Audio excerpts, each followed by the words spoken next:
is not a racist. I can tell you that. He's a good person. Yeah, thanks a lot, Donny. He likes me even though I'm not a racist. That stuff that he's supposed to have said in the Oval Office in last June, reported by the New York Times, I believe it 100%. Or I did believe it 100% before I realised that they were unnamed sources. And then I thought, well, you know, Donald Trump's a very nice person. Donald Trump is not a nice person. Well, once again, I stand corrected. I might get to that later. Hey, I wish I could replay that audio of Theresa May that started that news bulletin when she was banging on about the armed forces' selfless service. She pronounces everything so perfectly. It's like she's auditioning to be the Queen. Me, me, me, me, me. Go ahead, slur your words, Mrs. M. It's Christmas. Knock yourself out. I would like to hear of your favourite event, occurrence, happening, or thing. Let's try and be let's try and insert a smidgen of positivity towards the end of this otherwise utterly negative and combative year. Shall we try and do that? Your favourite event, occurrence, happening, or thing. Now, this may be news-based, or it could be something that happened just to you. It don't make no never mind. Call us up and wow us. And while you think of that, your favourite event, occurrence, happening, or thing, then I'll give you one of mine. And it was the passports story. Everybody who expressed an opinion one way or the other seemed to be absolutely over the moon, Brian, about the return of the old blue-style passport. And I thought, that won't last long. And sure enough, one day later, people are now complaining that it's the wrong colour blue. The dark blue passport's going to make a return from 2019, which is years away. It looks like about, 3-4 years ago? Or to come? But many are pointing out that the pre-1988 passports were very, very dark blue. So dark they were almost black. Black? Don't tell Princess Michael of Kent. She'll get out one of her special brooches. Oh, no. Yeah, she's very sorry about that. She said... I am very sorry that I screwed up. Mm-hmm. Totally I mean, I am so sorry. You just don't know how sorry I am. Yeah, I'm sorry. It was a complete coincidence and an accident. Anyway, the Home Office has said that passports may not immediately look like the old passport that people remember because those old passports became darker as they got older. No, they didn't. Things don't fade darker as they get older. Is it the same as the new red that they painted our post boxes and telephone boxes? I can't remember what year it happened, but all of a sudden they didn't look right anymore. It was quite like the old colour, but not quite enough. It was too light. Not enough dark or black in the mix of the paint. And that is not what made this country great. Theresa May wrote on Twitter yesterday, she said, the UK passport is an expression of our independence and sovereignty, symbolising our citizenship of a proud, great... I've got mince pie stuck in my throat. Hang on. Oh, that's better. Anyway, Theresa May, she wrote, the UK passport is an expression of our independence and sovereignty, symbolising our... She really does emphasise the S's. If I hear her say the word negotiation one more time, I'm going to heave my TV out the window. Symbolising our citizenship of a proud, great nation, said Theresa May on Twitter. I think there's politicians using Twitter. Twitter is not for politicians. Twitter is not for people who run countries. What kind of an idiot would use Twitter? I can be more presidential than anybody. Oh, yeah. Like many of the worst things of the years, it's all started by him. So Mrs. M, probably in a desperate attempt to ingratiate herself with Ancient Orange in the White House, is now taken to using Twitter to communicate with the masses. She says...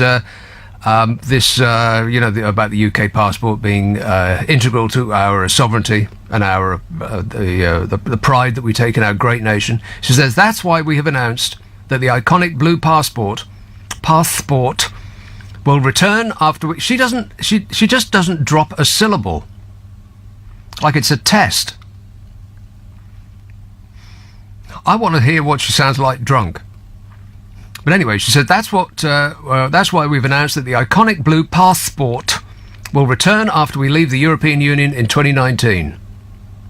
You believe that? With everything that's going on in the world, our drear leader has the time to score an easy goal for the oldsters that are going to vote Tory anyway. It's the rest of the country you need to reach, Mrs M. And they probably don't use Twitter. Many people are reportedly have reported to having said that they can't wait to get their hands on the old-style document, unless that was just something that journalists made up to flesh out a story. They can't wait to get their hands on the old-style, true blue, actually it was black document. You believe how empty a life you would have to be living if that's what you're most looking forward to. And there's a big but here, a giant wobbly one. After images of the proposed new passports emerged, there were grumblings about the colour. Grumblings, you say? That doesn't sound right. Well, I don't like this and I don't like that, and moan, moan, moan, moan, moan. Some bright spark posted online that they resembled North Korean passports, and you know what? They do. I just wrote a column about this and I illustrated it with a picture of a North Korean passport. It's the same blooming blue as we're going to have. We're going to get caught up in Little Fat Kim's nightmare. Ancient Orange in the White House might start bombing us too. I'll bring us into war. And there was a journalist called Michael Crick, and he tweeted a photo of his old passport. He still got it. He said, the new passport's nothing like the old blue, which was almost black. He says, having fished out my old passport, it's wrong to describe that as blue. It looks black to me, and that's how any witness would describe it in court. There's going to be a court case? Yeah, probably. A fellow called Martin Warren tweeted, I worked in the passport office for 18 months, and staff refer to those old passports as old blues, which coincidentally also describes some of the avid Brexiteers. Old blues. Paul Brannan, the Labour MEP for the North East of England, said if you view the 50s and 60s through rose-tinted spectacles, then the passport was blue. Otherwise, it was black. The 50s and the 60s. Oh, the good old days. Not as good as the 40s, of course. Then we had bombs raining out the sky and, people were dying left and right. Oh, those were the days. Nothing to eat. The plan for the new look travel documents are part of a £490 million contract being offered by the Home Office, which has invited firms to apply to design and produce the new documents. But there's another one. The tender must be held under the EU rules, because we're still in it? And that means that French and German companies will battle it out with the British security company De La Rue, which has got a French name, to print our passports. Wow, talk about stuck between a rock and a hard place. It could be a French company that does it, or it could be a British company that sounds like a French company.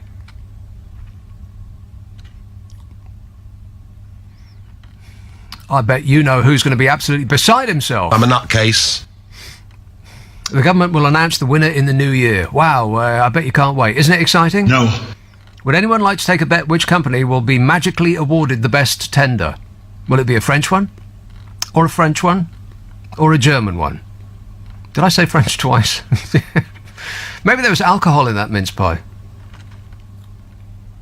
And by the way, if you thought that winning the referendum and getting free of the pernicious influence of the EU would be the end to the constant whining, think again. People are griping about the colour of a document that most of them will hardly ever use. Be honest, even if you go abroad, even if you take 2 holidays a year, how many times do you actually use your passport? In a whole year, twice. Most people don't leave the country twice a year. A lot of people who were voted to leave the EU don't leave the country ever. We've got inflation skyrocketing. Millions of jobs are about to be taken by robots. Correct. We're undergoing the most difficult procedure since the Second World War, with people who don't seem to know what they want or where they're going, and we're searching around for some other target to focus our national fury on. We've settled on the hue of official documents. Fabulous. I thought we were going to be a happy nation after we left the EU. And here's the kicker right at the end.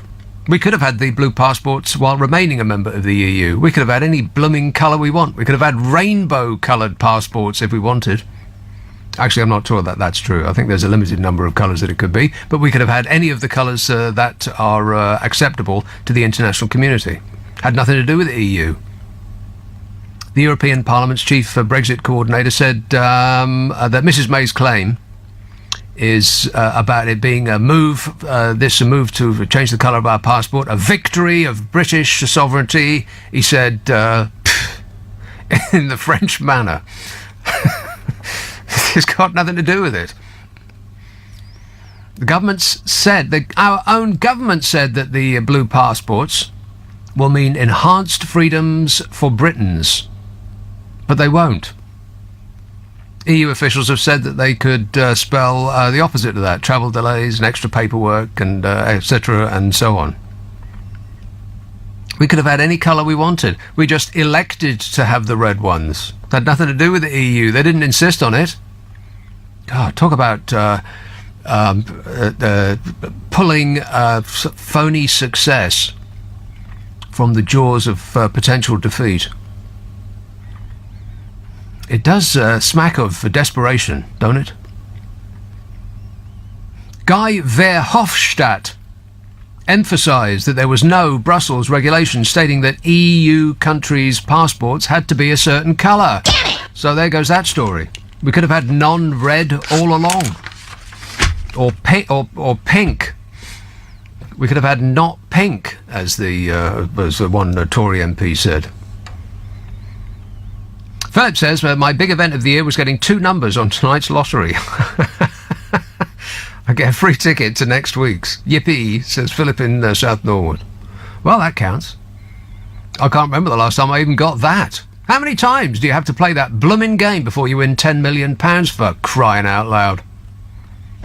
I know that the news it's not really news unless it's bad news, and there's been plenty of it this year. But as we slough off the year that is 2017, let's try to pinch a little bit of positivity out of the mire. Your favourite event, occurrence, happening or thing. Now, it could be something that we all know about, or it could be something that happened to you personally. An event, occurrence, happening or thing, the best of your favourite of the year, or just the one that you can remember. Martin says, he actually gives us a massive list of things that have titillated him this year. I'm looking for your favourite event, occurrence, happening or thing, he said, reading from his notes. He says, Dear Nick, here's some good stuff from this year. Geert Wilders being trounced in Holland. Yeah, he tried to become the Prime Minister of Holland. The Prime Minister of Holland. They have Prime Ministers too. Sure, why not? Hey, Geert. Want to score some pot? But he failed. But did he fail? There was an article in the Atlantic a little while ago that said Dutch far-right politician Geert Wilders lost by a significant margin in the elections. But his brother said the Netherlands shouldn't be quick to celebrate because losing was exactly what he wanted. Losing was what he wanted. Hey, get Nigel on the phone and he can explain losing to us. I'm a nutcase. He says Tories also, in this long list of things, Tories losing their majority means a softer Brexit, or maybe it doesn't. Maybe it means no Brexit at all. If those fighting Scots are anything to go by. There's something in the Scottish courts about unilaterally declaring that Brexit is not going to happen. Apparently we can, I think we can do that. I might get into that later as well. The Tories losing their majority means softer Brexit. Lib Dems gain seats. Hey, they're back. For a little while ago, a little while there, it seemed like they had just disappeared. And it's not your fault, Nick Clegg. It's all your fault. The SNP lose seats. Emmanuel Macron. Just just enjoying the whole Emmanuelness. The German Liberals are back. Checks and balances block Trump doing much. Yeah, they pretty much did. Yeah, the system seems to be working. The Democrats win the Alabama Senate. Yeah, it took Judge Roy Moore, a man who was banned, allegedly banned from a shopping mall because he kept bothering teenage girls. And still those evangelical Christians were backing him. You know, because that's what Jesus wants. He says, gay marriage in even more countries. Parliament asserts his right over Brexit. UKIP's vote collapses. I'll skip that next bit. Young people are now voting. Yeah, they are. Actually, it was incorrect to suggest that they didn't vote in significant numbers for the EU referendum. It was more or less along the lines of the rest of the demographics, as far as I recall. In the USA, women, young people and black people are now voting. Yeah, despite the establishment's strongest efforts to try to stop them. The government finally starting to sort out the housing crisis. The Queen wore an EU hat. Yes, she did. Or that might have been a coincidence as well. You know, like the Blackamoor brooch, but for Princess What's-It. Just a coincidence. Yeah, she's very sorry. Manchester. Hello, Linda. Hello. Linda. Oh, hi. How you going, Linda? I'm doing fine. I'm ringing up again. I've been on the radio about 6 times now. What, today? Oh, no. Over the course of the year. Oh, thank goodness for that. Yeah, because a little bit of Linda goes a long, long way. Am I right? You're sure right you are. Yeah. Mm-hmm. Anyway, what happened to me was 2 months ago, I bumped into Alicia Dixon. Oh, he is fantastic. Alicia Dixon. Who's that? Alicia Dixon. Oh, Alicia Dixon. Yeah, who's that? Yeah. Who's Alicia Dixon? She's from Britain's Got Talent. She's one of the judges. Oh my God! Oh. And I told her some of my jokes. Well, which you won't be telling me. I can assure you of that right now. Well, you don't want to hear one? No. You bumped into somebody from Celebrity Dancing or whatever that show is, and your first thought was to tell us some jokes. Yes. And I also bumped into this young girl, and I said, "Oh my God, you look like Paloma Faith." Right. Who's Paloma Faith? Oh, she's a pop singer. And right. Well, who's Alicia Dixon then? Oh, well, you don't watch television then? Well, I do. Of course I watch television. I watch vast amounts of television. I just don't watch any of those please call us now and vote for some theme show. Oh, I see. Oh, okay. But she didn't. She's not just famous for being a panelist or whatever it is on that show. She must have previously been famous for doing something. She was a pop singer. Oh, right, okay, so this is the second pop singer you've bumped into now, Paloma Faith. Yes, right. And I said, "Oh my God, you look like Paloma Faith," and he said, "Well, because I am." I am Paloma Faith. Well, there you go. Yeah. Your instincts have not failed you. So what was the joke? Now, just set it up. Don't give us the punchline. Oh, my friend. Now listen, wait. Now you understand the rules of the game. You set it up, but don't give me the punchline. Oh, okay. And then we'll wait, and then you can give the punchline. Oh, I see. Okay. So set it up, but don't give the punchline yet. Go ahead. My friend's cat, it died in the washing machine. Is that the setup? Yes. Well, that's not the kind of joke that we want to hear, Linda. Well, No, that's not a kind of... next you'll be telling us about a dead aardvark. Nobody wants to hear about that either. I've got no idea what an aardvark is, but it's terrible that one died. Isn't that awful? At Christmas, talking about a dead cat. You should be ashamed of yourself, Linda. And that's the first thing that you said to Alicia Faith, or Paloma Dixon, or whoever it was that you bumped into. But anyway, thanks for the good news, Linda. 034, whether it was their high point of the year, I don't know. Get them on the phone and they'll explain it to us. Thanks a lot, Linda. All the best. Your favourite Event, occurrence, happening, or thing. I'm going to have to post this in front of me because it's all 4 words long and I just can't remember it. So I'll put it there and then I won't forget. UFOs have been given, and it wasn't just that extraordinary video of the SpaceX launch, which you haven't seen it yet. Look it up on the World Wide Wait and you'll be freaking out just like the people on the ground were. It's incredible. It's not evidence of a UFO. That was just a perfectly ordinary rocket launch, but it didn't look like that. It looked like something else. It looked like a prophylactic shooting across the sky. It actually did. It looked like God's prophylactic. Disgusting. But there is evidence, apparently, that aliens do exist, and we have that evidence. And I'll come to that in a while as well. Gosh, so much to fit in. Jade says, like as Bill Hicks said, you think when Jesus comes back, he's going to want to see crosses. It's like going to a Jackie Onassis dinner party and wearing a rifle pendant, just keeping the memory alive, Jackie. Well, that's amusing. I suppose it would be better to hear Bill Hicks to say it, but I don't understand how it fits in with anything that we're talking about, other than it's Christmas. It is actually Christmas. Happy birthday. Do you know who? Amy says, the highlight of this year for me was that I passed my theory and practical driving test first time.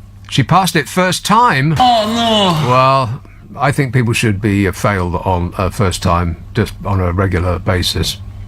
I think everybody should be failed first time, just so they have to take it again to see if, just a tiny smidgen of what they're supposed to have learnt will stick. First time when she turned 18 years old. Well, I hope that you're not driving anywhere near me, Amy. And I'll say it again. I've said it so many times, I cannot wait until the steering wheel is removed from the car and we are driven around by robots. Affirmative. Because only at that point will things be significantly safer than they are now. People can't drive, Amy. You may be a superb driver, Amy. It's all the other people on the road that are going to cause you problems. Because never forget, when you're behind the wheel, that we are surrounded by morons. And I think you'll find that that's correct. That's my happy message for Christmas. Let me just, he's just walked in. I want to give a message to my glamorous assistant. I couldn't do it during the break. I don't know where you went. You were disparu, absent, without leave. Don't erase all of these. I'll take a print out of them at the end of the show. All right. Excellent work. Chiswick. Hello, Milan. Hello, Nick. How are you? Oh, I'm great, mate. Excellent. Have you seen the new Star Wars film? I'm not allowed to go on my own. My wife has told me I have to see it with her. Oh, right. What, she not able to go? Some problem? No. She wants to see it with me. So we're going to go next week. Well, I'm hoping there'll be nobody else in the cinema. Yeah. And I'm hoping nobody will talk or eat or be on their phones or provide a commentary every scene. You're dreaming, Milan. I know. And I'm hoping the cinema won't sell food that crunches as well. You know, there's a cinema that I go to about twice a year, and they've just started giving away popcorn free. Oh. I can't remember exactly why, or what you have to do in order to get it, but they're actually encouraging people to chase that loud food around a cardboard box, which just acts as it's like a speaker. It amplifies the noise of them chasing that. How hungry are people, by the way? For crying out loud, can you stop eating for 2 hours? Apparently not. Exactly. And it smells of feet as well. It does smell, yeah. Old popcorn does smell of feet. That is absolutely correct. Yeah, hideous. When I went to the cinema, the screening just before me, the doors opened, and I was talking about this yesterday, and without a word of exaggeration, 200 children came out. It must have been every single seat in the entire place was filled with these kids. 200 children. They just came and they came and they came. I thought it was every child that exists on planet Earth had got squeezed into that place. I thought it was never going to end, this line of screaming kids. Oh, can you imagine what a nightmare that would have been? I think you've alienated half of your audience. Yeah, I don't care. They know I'm right. They know I'm right. My event, or happy event of 2017. Yeah. Getting married. Ah, anyone you know? Yes, someone I do know. So yeah, that was a really happy event. Stressful, still organising the wedding and all that, but yeah. So, and I took her to her first heavy metal gig as well. Really? Now, was she? I would imagine that you had met and spoken before the happy occasion, so she was familiar with your predilection to heavy metal. Yeah. She's not into it at all, but she admires my passion for it. And so, what did you take the your good lady wife to in order to introduce her into the delights of the heavy metal genre? We saw Cradle of Filth. And when you told her that that's what you were going to go and see, what was her reaction? She said, "Okay, as long as you come with me to see a Tottenham Hotspur game." Oh. So she's a Spurs fan, and I'm a Liverpool fan, so that was a trade-off. Right. So, well, maybe you can go see Spurs Tottenham. Didn't they just play? No. Spurs. No. Oh, no, we lost badly, but it was also a trade-off. At the wedding, we entered the arena to a Megadeth song, and arena. You had a wedding in an arena. Well, I say the arena, the room. Right. Sorry, the arena, but the room to a Megadeth song. But the trade-off was that our first dance was a romantic song, like very mushy. So. Well, yeah, I would hope so. Yeah. I mean, you can't dance to wedding. Megadeth at your own wedding, can you? That's ridiculous. Tried for a first dance, but it didn't go very far. So that's you could have tried maybe but you could have tried "Trampled Underfoot" by Led Zeppelin. Rock and roll. You could just about dance to that. You know what? When I was single, I used to go to the gym 6 times a week. Since getting married, I think I go to the gym once every 3 months. I don't know what's happening. Well, you've always got an excuse, I would imagine, an excuse not to go, because I'm guessing you haven't mowed the lawn, or you haven't washed the dishes, or taken the dishes out of the dishwasher, or it's your turn to cook, or there must be some excuse, right? Well, we just end up chilling, having an almond croissant and a cup of tea and watching a film. Or well, it's very good for your heart. It's an excellent way to lose weight. Almond croissant and sitting down a lot. Yeah, I think you'll find that works every time. One thing stresses her out, though, when we listen to LBC and I get exercise when some Brexiteers did their commentary and I'm getting exercise, and she's like, will you stop listening to LBC for 1 second, because I know, Brexit and all that, but I'm like, okay, fine. Yeah, you just have to calm yourself out. Groovy. And just relax, man. Yowza. You don't start screaming at the radio, because it's going to do your head in. I'll listen to Cradle of Filth instead. Yeah, that's much more relaxing. It'll put you into a calm and peaceful state.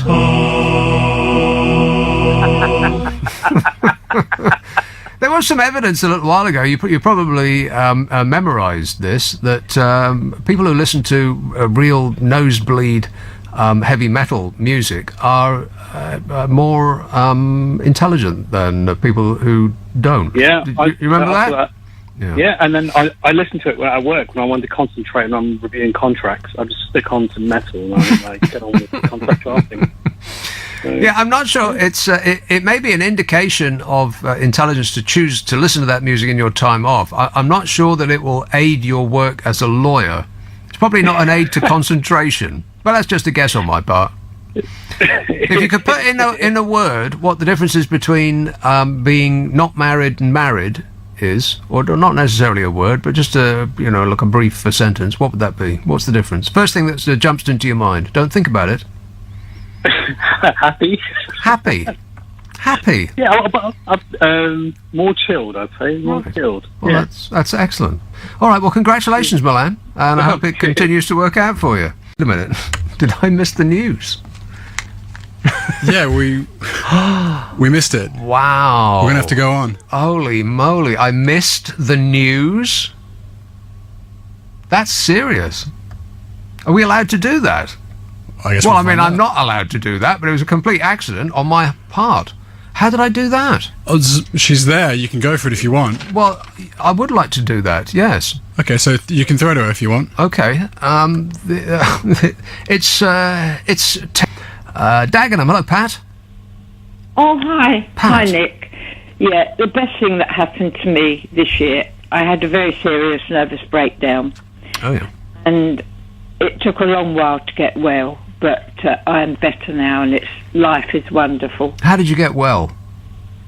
Although it's Dagenham, I had very good psychiatric workers and psychiatrists and all that kind of thing. Now, when you say it's only Dagenham... Yeah, I didn't think that you would get such service, but I actually did. I left home, I wouldn't go home. I lived with my friend for 2 years. I had cats here, I wouldn't go home to them. Oh. I couldn't because I didn't want to live. And gradually, because of the way they helped me, I'm better. Wow. And now I'm happy. Well, how great is that? Yeah, best thing ever. So just if anyone's listening, don't give up. Get help. It can be, you can find yourself in a place where it just seems hopeless, and a dark cloud is parked over you, and you feel that it will never go away. But to get to the other side of it, you do often need help from other people. Yeah, well, I'm glad that you found them. Yeah. And, no, I'm really pleased. I want to wish you Merry Christmas before you cut me off. Oh, thanks, Pat. And also, that girl that came on about a cat in a blooming washing machine, that's not very nice. Well, it was the setup to a joke. I'm sure it was going to be funny, but I just didn't want to hear it. No. To be honest with you, she could have set up any joke at all. I wasn't going to allow her to do the punchline because we don't do jokes. No. That was going to be the joke that I was going to allow her to start it, but not actually finish it. But many, many years ago, that happened to me. I had a beautiful cat. No, don't tell us. No, See, this is a very happy call so far, Pat. We don't want to... Happy. Yeah, we don't want to end it on a down note. The nurses, the psychiatric nurses, made me come home. Right. And I had to come home, and I hated it. And then it suddenly, something clicked, and I got better. And I got a beautiful psychiatrist. She's absolutely lovely. And, no, I'm fine now. I've got confidence. I'm 78 or 68, I can't remember. Well, when you get over 55, I don't think it makes any difference anymore, does it, Pat? You look fantastic for your age, whatever that may be.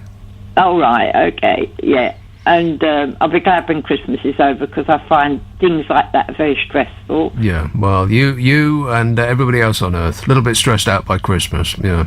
Just let it all wash over you, that's my plan. I haven't written one card yet. Yeah, well... And that thing about the Global Awards, I don't do online and all that, so yeah. What do I do? Well, it will all become clear, Pat, don't you worry about that. Oh, well, that's good. If it doesn't, it doesn't. I suppose so, yeah, that's life. And the thing I did today, which was crazy, I had shopping in my arms, I got out of the car, the cab, and I shut my finger in the door. Ow. Oh, it did hurt. Oh, it was so bloody painful. And I... Self-inflicted wound, Pat. You were trying to do too many things at the same time, weren't you? Yes. Yeah, and I was looking at my hand with the finger in the door. I was thinking, what do I do? Open the door quick. And I did, and I just dripped blood everywhere. Oh. But apart from that, you're fine. Absolutely lovely. Yeah, right. Yeah. Did you give the driver a tip? A tip? It wasn't his fault. No, but did you give him a tip? No. Did you leave the tip of your finger in his car? Yeah. Oh, the tip, yeah. Yeah, actually, yes. Right. Well, I got a tip for you, Pat. Concentrate on getting out the car first instead of getting out the car while you're holding things. People often get injuries doing just that. Try and do one thing at a time. Other hand with my hand in the door. Yeah, exactly. You don't want to do that. That's my tip to you, and that comes as no charge. No. All right. Glad to hear you well. Thanks a lot, Pat. Have a lovely Christmas. And the same to you. Ta-ra. San Francisco. Hello, Danielle. Hello. Danielle. How are you? I'm great. Hey, you're the fire person, right? I am. I haven't spoken to you for a bit. You've You've got been moaning a bit about films. who so, me? No, that doesn't sound like me. Stop whining. Just before we get into your thing, are the fires anywhere near you? Yeah, the Petaluma, all that, the last round, and it was so bad. I mean, we're actually really far away where I live. I live by the beach. I'd gone off to a 48-hour shift, and I came home and I'd left my back window cracked, and there was literally ash in my house. Wow.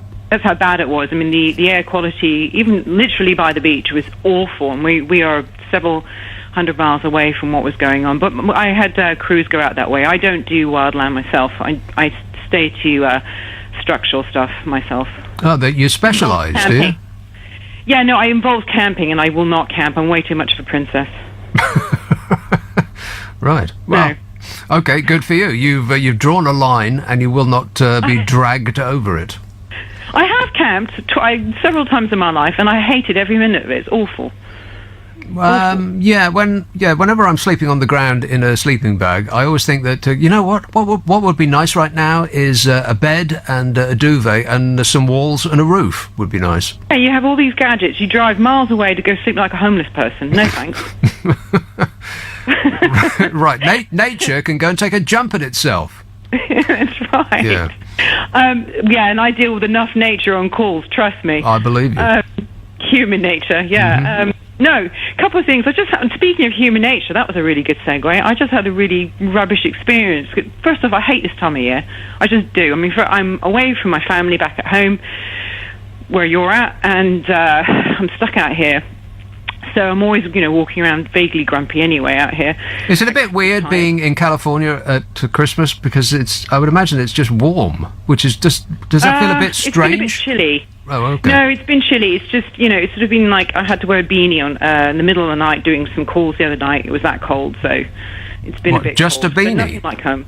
Yeah, just a beanie, nothing else. Just that and my fire boots. Wow. Fabulous image. Well, were you shooting a calendar? No, but anyway. So I had to go do some brief shopping. I'd left the gym, right? I don't do yoga. I'm just going to put that out. I'm a weightlifter. That's what I do. So I'm in my workout clothes, and then I get into this argument with this bloke who's right on my backside about parking, and he's with his wife and little baby, and he just starts screaming out, starts acting like a complete jerk, and I end up getting out of my car, and then this is what kills me. Apart from the fact, we're obviously really stressed out and there's no parking and there's traffic and all, all that comes with Christmas, he says in the worst English accent, "Go home, you British yoga freak." I almost lost my mind, and I wanted to go. I'm a weightlifter. What the hell? I hate yoga people. Yeah. So that really irked me. You're not a yoga freak. You're a weightlifting freak. I hope you told him that. That's right. Yes. Yes, and his accent was awful. It was just so insulting. It was just terrible. And he kept doing it. He kept doing that sort of, like that. And I'm like, oh my God, I'm going to punch him. Oh, and I couldn't. So, yeah, that was lovely. That was my late morning experience. But you restrained yourself. How about that? Excellent work for that's top of the season to you and everyone who right after that, I helped a little old lady bring up her groceries up from the shop. For whatever reason, she decided she was going to take the stairs and she couldn't manage it. And so I carried everything up for her and helped her to her car. So I thought, well, I'm a nice human being. That bloke is not. Yes. So anyway, there you go. Quite right, too. So film for you. You've been, like I said, moaning about films recently. That doesn't sound like me. Moaning? No. Yeah, well, I have to agree. It's been pretty rubbish, but I did see two that I liked, and I saw one last night that you might like. I'm a huge Guillermo del Toro fan from Pan's Labyrinth, which was one of the best films I've seen ever. They're a bit hard to get through, though, aren't they? I mean, it's a bit hard going, don't you find? It is? Why? Why is that hard going? Well, I mean, it's not like Mission Impossible. You can't just let it all wash over you. There's like workers involved. Well, you've got to think. Yeah, exactly. I hate thinking. Well, that was a genius film, and he hasn't really done anything that genius since. But he did do a really good film, and it was charming. And what was it called? I truly can't. This one is called The Shape of Water. Right. And I hate to say it because I don't like love stories. It actually is a love story. Oh, a love story. I know. People talking I about know. their feelings. Ugh. Well, it's with a very strange creature, and it was really well done, and it was very different. So that's why I liked it, because it was very different. Okay, So then. I wanted you to check that out and have a look. All right, I'll wait till it comes out on TV. I'm not going to pay No! for a relationship film. I mean, was there a No, car it's not. chase and explosions? No. Therefore, it's a no no, from there were me. lots of gunshots, though. There were lots of gunshots, and there was, like, FBI guys in it, and it was actually just really, really different and slightly Well, peculiar. So that's I'll why I think liked about it. What's your other suggestion? it. 13 Billboards. Oh, yeah. I'm not sure that's actually out here yet, but I have heard of it. The thing I appreciated was it went back to the days of a good script and good acting without a lot of, CGI. CGI, No. exactly. Were there any dinosaurs in it? Well, some of the actors are a bit old. But it was good. It was well worth, and she was right up my street. She was brilliant. She took no prisoners. Well, okay, So that's your advice to me. My advice to you is don't see Blade Runner. I did. I liked it. Oh, well, like I said, you should watch Blade I know, Runner. I think you'll like it. Well, no, because you were moaning about that, and Yeah, I do agree. You could have cut off half an hour of. Oh, you could Ryan have cut the Gosling whole looking- film in half. Ryan Gosling, how No. interesting is it just to see him stare out the window for crying out Yeah, loud? no, Awful. there was half an hour of that I could have done without, but I really did think it was beautiful. I really did. Yeah. You're just not cool sometimes. Most of the time you are. Okay, well, thanks for putting me down. At Christmas, thanks a lot, Daniel. That's my gift to you. All right, and I accept it with gratitude, with grumpy gratitude. Cheers, Manu.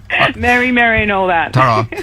Somebody tweeted in to correct me, saying it's not Gert with a hard G, it's pronounced hurt.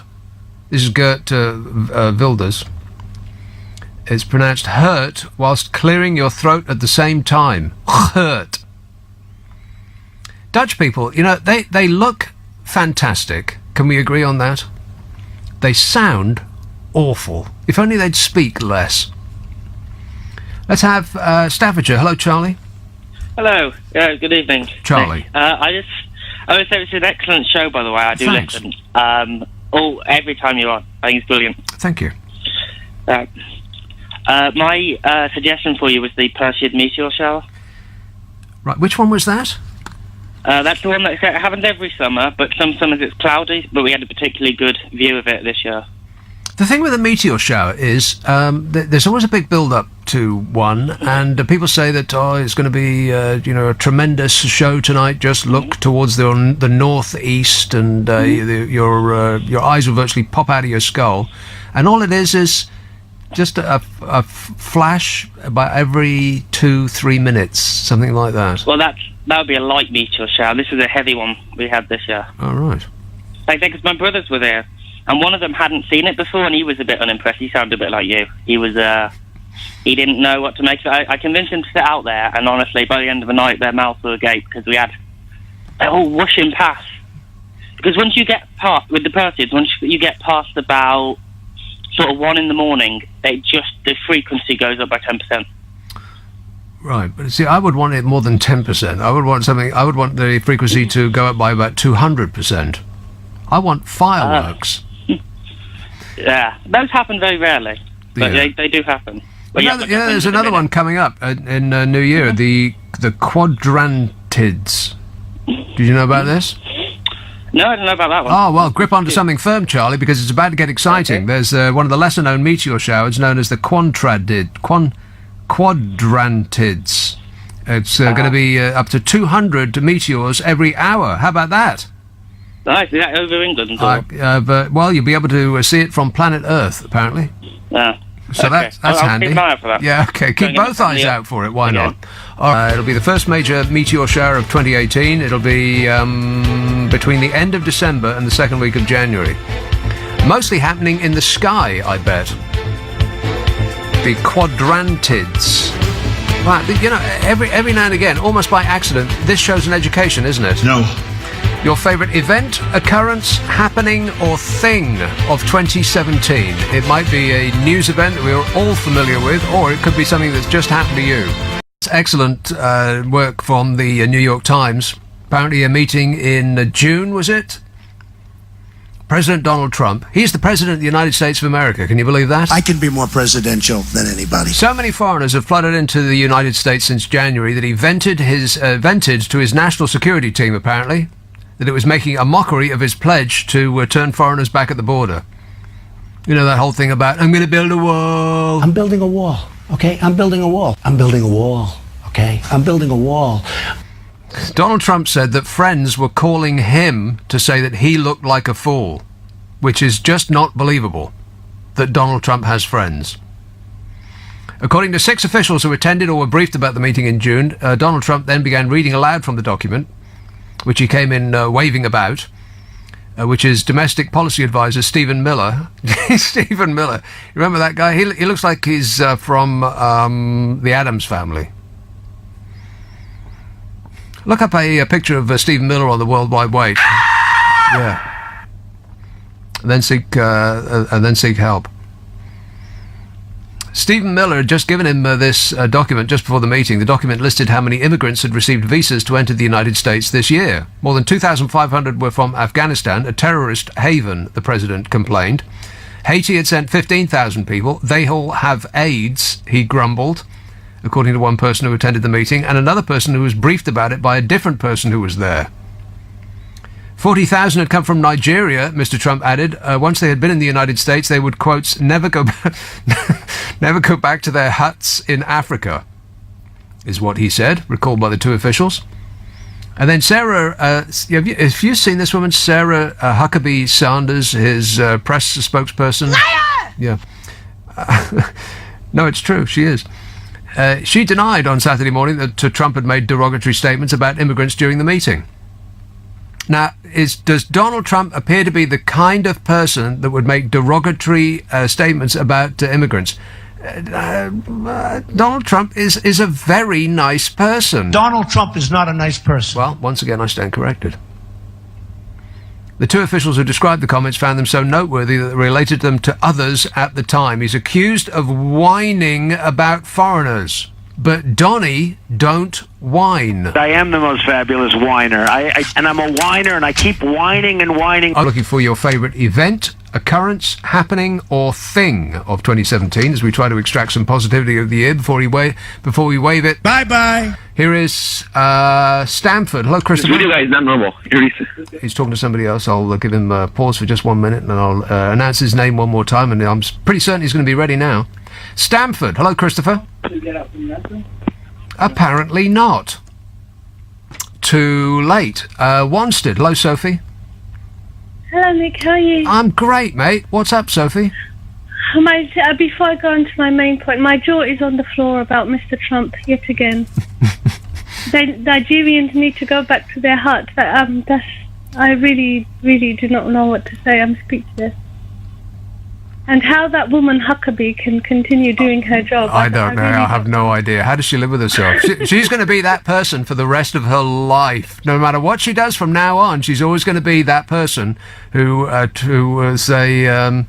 what's the word I'm looking for? She was an enabler of the Trump regime. She's always going to be that person. On a comedic level, probably one of my favourite events of the year was him being voted into office. If it wasn't so serious, it would be comedic, because he's provided hours and hours of listening pleasure. Oh boy! Yeah, has he ever? Yeah. I'm president. Can you believe it? He can't even believe it. He actually said that on the air. I'm president. Can you believe it? Even he can't believe it. I know, it's amazing the stuff that he says, and people just oh well, that's just Donald Trump, and he just gets away with it. It's just incredible. I'm still waiting for Mr. Clooney to throw his hat into the ring, which I'm absolutely convinced will happen. And well, you know, people are saying that it might be Oprah Winfrey might run on the Democrat ticket against Donald Trump next time around. I suspect that Donald Trump will be a 2-time president. I just feel it in my waters. In his world, maybe. Well, when he's been impeached and he's confined to some small... no, he'll cell, just pardon himself. He's already investigated the possibility of doing that. I think, with the last administration and them taking the decision on the Iraq war and, that was so wrong in terms of not following, especially from Blair's point of view, the legalistic and political sort of decorum. Yeah, I think a really high-ranking military official wrote a book about how Blair circumvented all the norms that you would actually, and the hoops you'd have to jump through to make. Yeah, well, it wasn't just Tony Blair. He had a lot of help from you-know-who. Absolutely. Exactly, and I think if Trump had been in power at the time, I think the whole world would have exploded, smarted against the wall. Exactly, but because it was Bush and everyone sort of all went along with it, and look what's happened. Well, I think if Donald Trump had been president at the time, then the entire globe would be a smoking cinder, and only ants and cockroaches would have survived. Sadly, not aardvarks, which obviously from the news. I have no idea what an aardvark actually is, or what its purpose on Earth is. What it does for a living, but it's upsetting that one would die. But then I'm sure aardvarks die every minute of every day. I know London Zoo does lots of conservation work, but I'm totally against animals being confined. Yeah. I don't get why zoos still are a thing. Why are zoos still a thing? You want to go to see a lot of caged animals? I'll go to prison. I remember the 2 times once I went with a school, and once I took a relative, a child who loves animals, and I went to see the gorilla, and there was this really annoying man on the left-hand side complaining that he wasn't doing anything, that the gorilla wasn't. And I thought, well, I'll put you in a confined space, plonk a banana in front of you, and see how you feel. Or you put him in the gorilla cage and then see what the gorilla does. I bet he gets animated then. So I think they're totally archaic, and you should get rid of them. He was complaining because the gorilla wasn't doing anything. Exactly. Just people. Hell is people. But on a personal note, my highlight of the year was just before you get to that, the reason that he was probably disappointed, apart from having paid his money to go in, he wanted to be entertained. The reason that he was disappointed that it wasn't doing anything, because you only ever see wildlife on the telly, and on the telly they edit it to the point at which they start doing something. David Attenborough does not speak whisperingly over footage of animals not doing anything, which they do, I would imagine, for 99% of the day. Lions get up and chase gazelles, or whatever it is that they're after for their lunch. Very infrequently. Most of the time they're just lying around stinking. Or people could take the initiative and did what one of my friend's sons did, Oscar. He, this summer just gone, went to Borneo, and he went to an orangutan sanctuary. So, there are ways that you can, enjoy and wonder at animals. Without going to see them locked up. Yeah. Exactly. And he actually helped and raised funds, and I'm sure that zoos, and London Zoo in particular, I'm sure it's an excellent facility, and they do a lot of good work with conservation and all the rest of it. But you can't get around it; those animals are locked up. Exactly. And for human beings, that's a form of punishment. Solitary confinement in a prison. Yeah. Mm-hmm. That's punishment, and we think that's acceptable for animals. And those animals don't even get Sky TV. Can you believe that? Well, considering what's on TV at the moment, and I don't even have a TV, and maybe that's just as well. Yeah, I've been scanning the TV section over Christmas. I don't know why every year we excitedly grasp the TV guide over the because they normally come out with a 2-week guide, the newspapers, for the festive period, and we grab it excitedly, imagining the delights that lie within, and we come to the end and we think, boring. There's nothing to watch. Again. I know. I think it's been 6 years since I've had a TV, and I haven't missed it one day. Yeah, well, there's not much on it. There was a couple of good shows this year. If you don't actually have a TV, well, you got a computer, right? I know, but I'm a bit of a technophobe, and the only thing I've ever watched I've only ever seen 2 things on catch up, and that was one was Homeland, one series, and one, my guilty pleasure, I have to say, one series of X Factor. I hate to admit it. Right. Okay.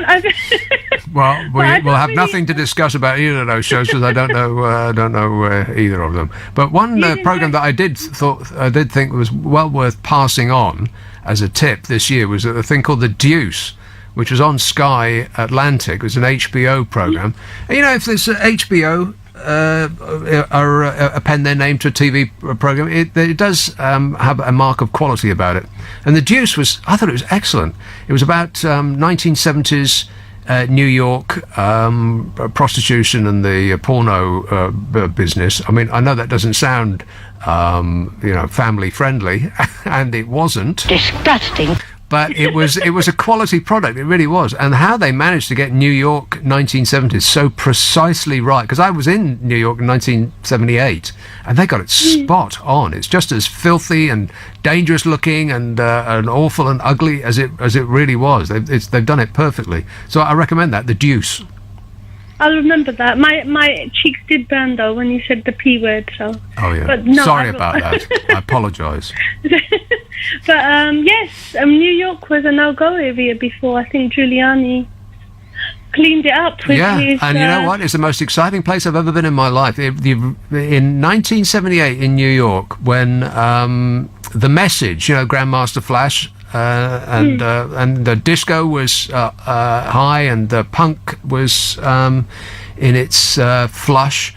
All of that was happening at the same time, and it was so tremendously exciting, partly because you didn't know whether you were going to live or die at any given moment. It's like the West Bank of the West, I suppose. It seemed like a really dangerous place, and also crime-ridden and exciting and eclectic. Exactly, yeah. And you see pictures of what it was like now, and it does look like a war zone. I can imagine. Whereas now, I think New York is they've completely cleaned up Times Square. When I was in Times Square, it was really dodgy shops selling what looked like stolen electronics goods and triple X cinemas. Now it's Disney and all the rest of it. They've cleaned it up. Gentrified. Yeah, exactly. Gentrified. Yeah. Taken the soul out of it. Exactly, yes, precisely right. That's it, exactly. They've taken the soul out of it. Yeah. Figuratively and literally. Mm-hmm. But my personal highlight of the year, which has no significance, I'll go to the personal than the general, no significance for anyone else, is I went back to a school that I used to work in September, and I'm so glad I did. It's a lovely little school. And did they remember you? Of course they did. Did they call security? Well, I've heard that line before. Well, the headmistress, actually, on the interview day, I put my hand out to shake her hand, and she gave me a massive hug, and she almost made me cry. So it's a really amazing school. But my second, I can't even say highlight, it would be an important moment this year, segues into Pat's call. And I know you're not the biggest fan of the royal family, but I think what Prince William and Prince Harry did, and I'm interested in this because I've for a long time thought of doing a counselling course, counselling for others, not for myself, I hasten to add. But what they did in speaking up about mental health and mental health issues was a really monumental thing. And people like Pat, who have, maybe suffered, I don't know, I don't want to speak for her, people who suffer, let's talk generally, people who suffer issues to do with their mental health, I think you really need to know it's not abnormal, there shouldn't be any stigma attached to it. And I think the one thing about mental health that is always, the stigma has been attached to it, because we read the press and we read about people with these issues stabbing people and killing them, and actually I think people need to see that it's on a spectrum, and normal quote-unquote people can suffer issues like this, whether it's through bereavement or death or loss Absolutely. What you do, redundancy. the numbers are stark, and you do forget that it's something of the order of 1 in 4 of us are going to have an issue at some point in our lives concerning mental health. So Exactly. there's absolutely no doubt about it. If you feel you are alone in this, you absolutely aren't. Sophie, And Go on. Sorry, the one thing I was going to say is what makes me really sad, and the ones that involve children really get to me, obviously working in a school, when relatives and friends say afterwards, we didn't know, they never showed any signs. But that's the thing, that's their modus operandi. They really don't show any signs. So, if you have a friend you think is in trouble, please reach out to them and talk to them. Be aware. All right, nice to talk to you. Here is that call that we were trying to get to some moments ago in Stamford. Hello, Christopher. Hi, Nick. This is Christopher. So we were talking about before about the highlights of 2017. Yes. Right. So my highlight, it might sound a bit interesting. So I'm 43 years old, right? And I had this thing of biting my nails since I was, since I was a child. I tried all sorts of things. This year I overcame that thing of mine of biting nails. So so it was a big celebration of mine. I made some parties at home. With friends, whatever it was. So how did you? All right. How did you manage to stop biting your nails? I know that it can be addictive. Right. So we tried all sorts of things. The nail polish. I even sat down for 24 hours straight, my hands tied down to a chair. I tried all different sorts of things. I know it sounds funny, but it's, it was pretty painful knowing about it. Yeah. Even though things didn't work, I spoke to people until I've seen someone that he was actually his fingers were completely ruined. He bit them so much that it was ruined. It went all the way down about halfway through his fingernails. His skin was ripping. It looked really nasty. So it just traumatized me about biting my nails again. So I couldn't even do that again. Right. So seeing the state that he got his fingers into made you stop. Right. Yeah. Okay. Well, congratulations. That sounds like the sort of thing that they'd put a picture of in the Daily Mail. They seem to be obsessed with grossing us out in the Daily Mail. The amount of pictures that they've had, and it says warning, distressing content. Look at this, a giant spot that's being burst. We've got it in slow-mo on video. Who wants to see that? Here's somebody taking a pencil out of something that they previously jammed up their nose. Things like that. But anyway, all the best. Thanks a lot, Christopher. I think the idea is just stop doing it. Like I know it's hard, and it becomes. I think it must be like having a tattoo or getting a piercing or something like that. It just you get one and then you just can't stop yourself. Have you ever seen anybody with just one tattoo? No. They get them and they get them and they get them. I think it's got. I think partly it's got to do with the pain. I think you become addicted to the juice that your brain starts swirling around when you inflict pain upon yourself like that. It's the hormones or the pheromones or I don't know, some kind of moaning thing. Tone says the highlight of the year is the fossil fuel vehicles are to be banned in the UK. Yeah, well, let's not get carried away. It's like 2024 or 44 or at some point way too far into the future.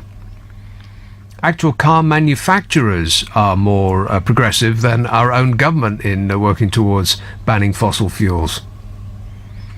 Anyway, we'll catch up eventually. This says my highlight of the year was going to Las Vegas last week and actually managing to get home for Christmas. Well, why wouldn't you be able to get home for Christmas? Was there an issue in Las Vegas?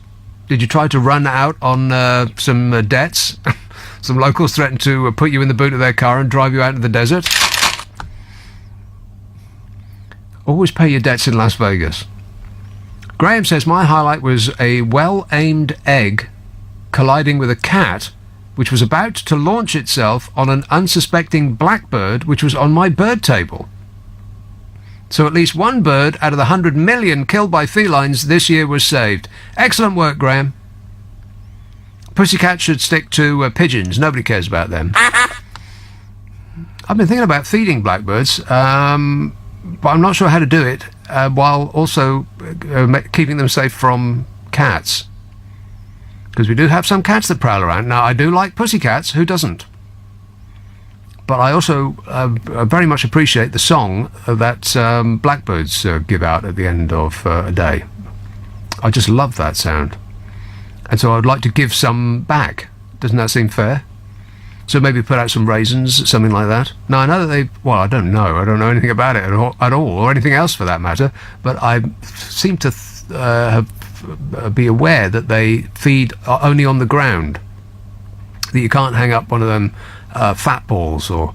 you know those fat balls. I'm not talking about the President of the United States of America. Why would you even think that? Rude. No, those fat balls that you put up for the little Tweety birds, the tiny little greeny blue ones. They like that stuff, but I don't think blackbirds are adept at precision flight enough to be able to eat those.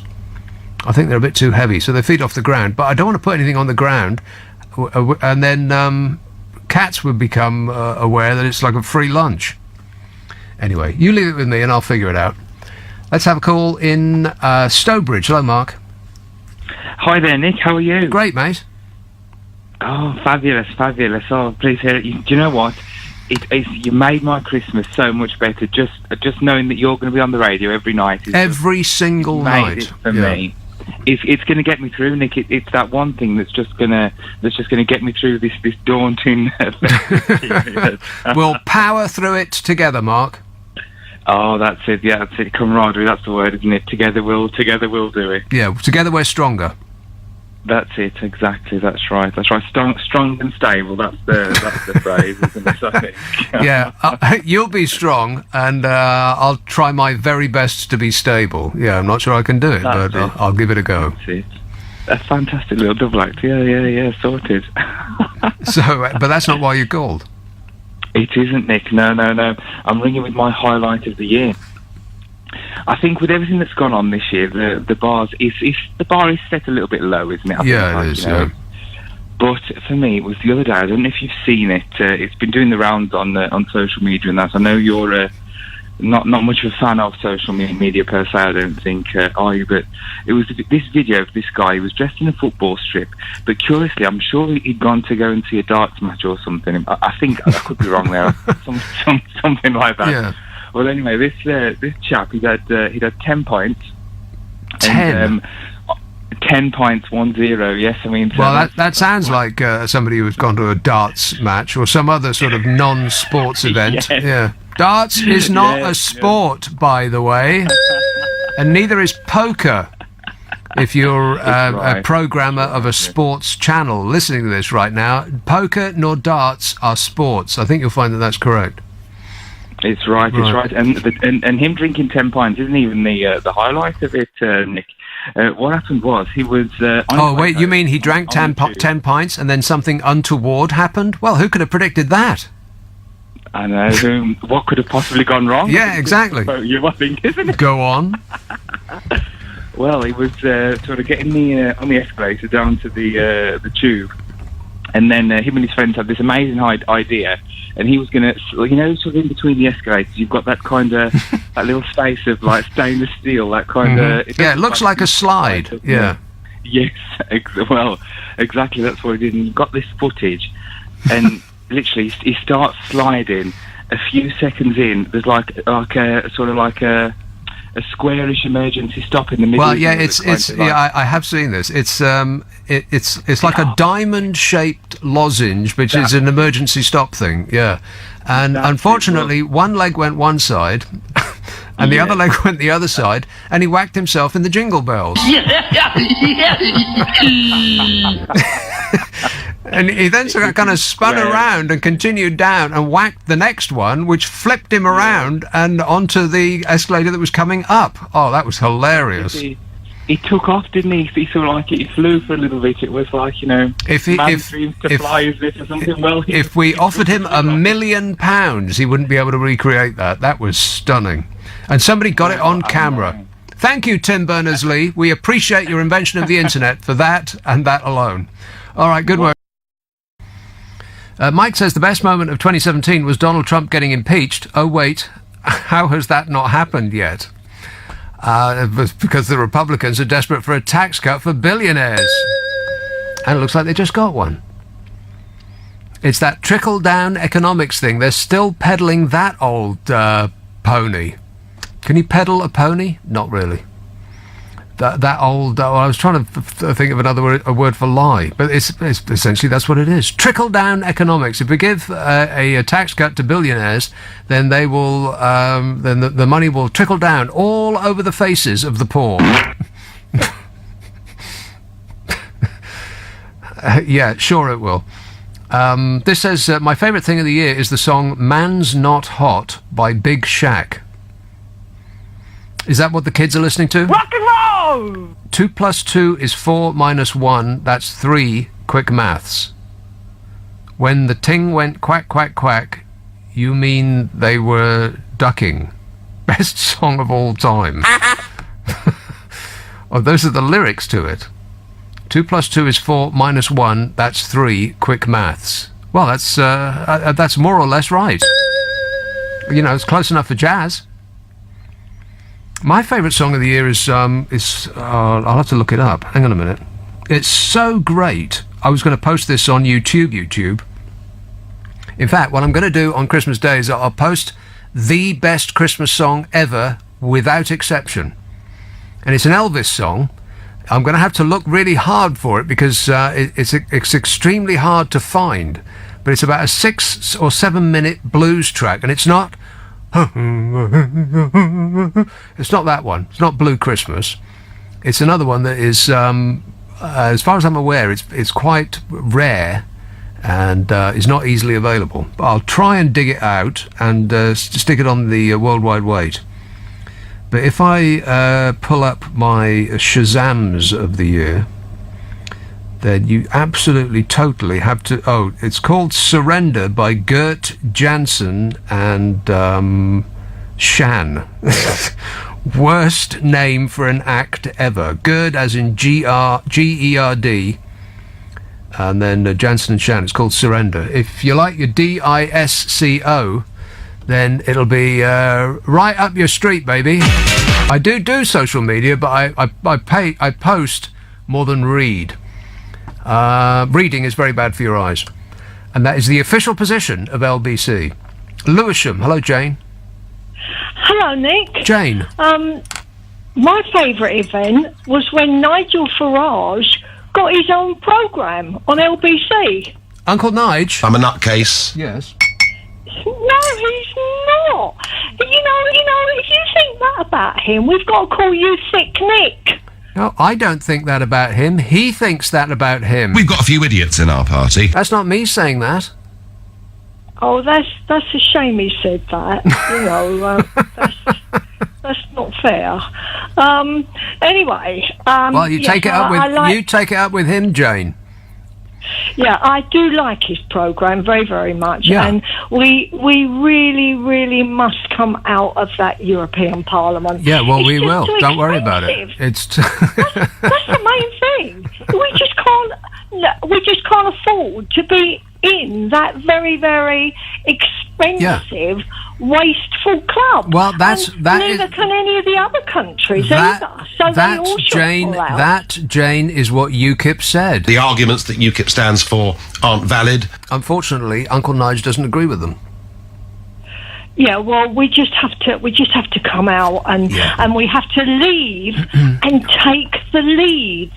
That's what we've got to do. Right, okay, We've got to well- take poverty off the planet. Sure. Well, We've just got to do that. That's anyway, what let's talk Brexit. about- That's what Brexit will do, Jane. But do we want to talk about the EU now? No, not really. No. Let's talk about movies, right? I was watching Norman Wisdom today. I got one of those little man of the moment. Norman Wisdom. Ugh. You don't like him? Oh, he's superb. Oh, please. Least funny person ever. Oh, You know what I watched the other day? absolutely I turned it on in the morning as I was having my breakfasting, and it had started about 10 minutes before, and I thought, oh, you know what, this is great. I'm going to immerse myself in this and cancel all my further appointments. Those magnificent men in their flying machine. Just to spend a couple of hours in the company of Terry Thomas doing his dashing bounder routine. That was great. What a movie. Yes. Yeah. But it didn't have Norman Wisdom in it. It had Benny Hill. Oh. I have seen that, but a long time ago. But my favourite is I got the collection. I haven't got internet and I haven't got a television. No.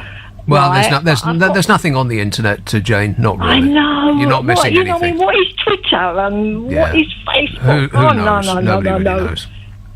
But I got one of these little portable DVD things, you know, and so therefore you can just go and buy whatever movie you like. And so, of all the choices in the world, you chose Norman Wisdom.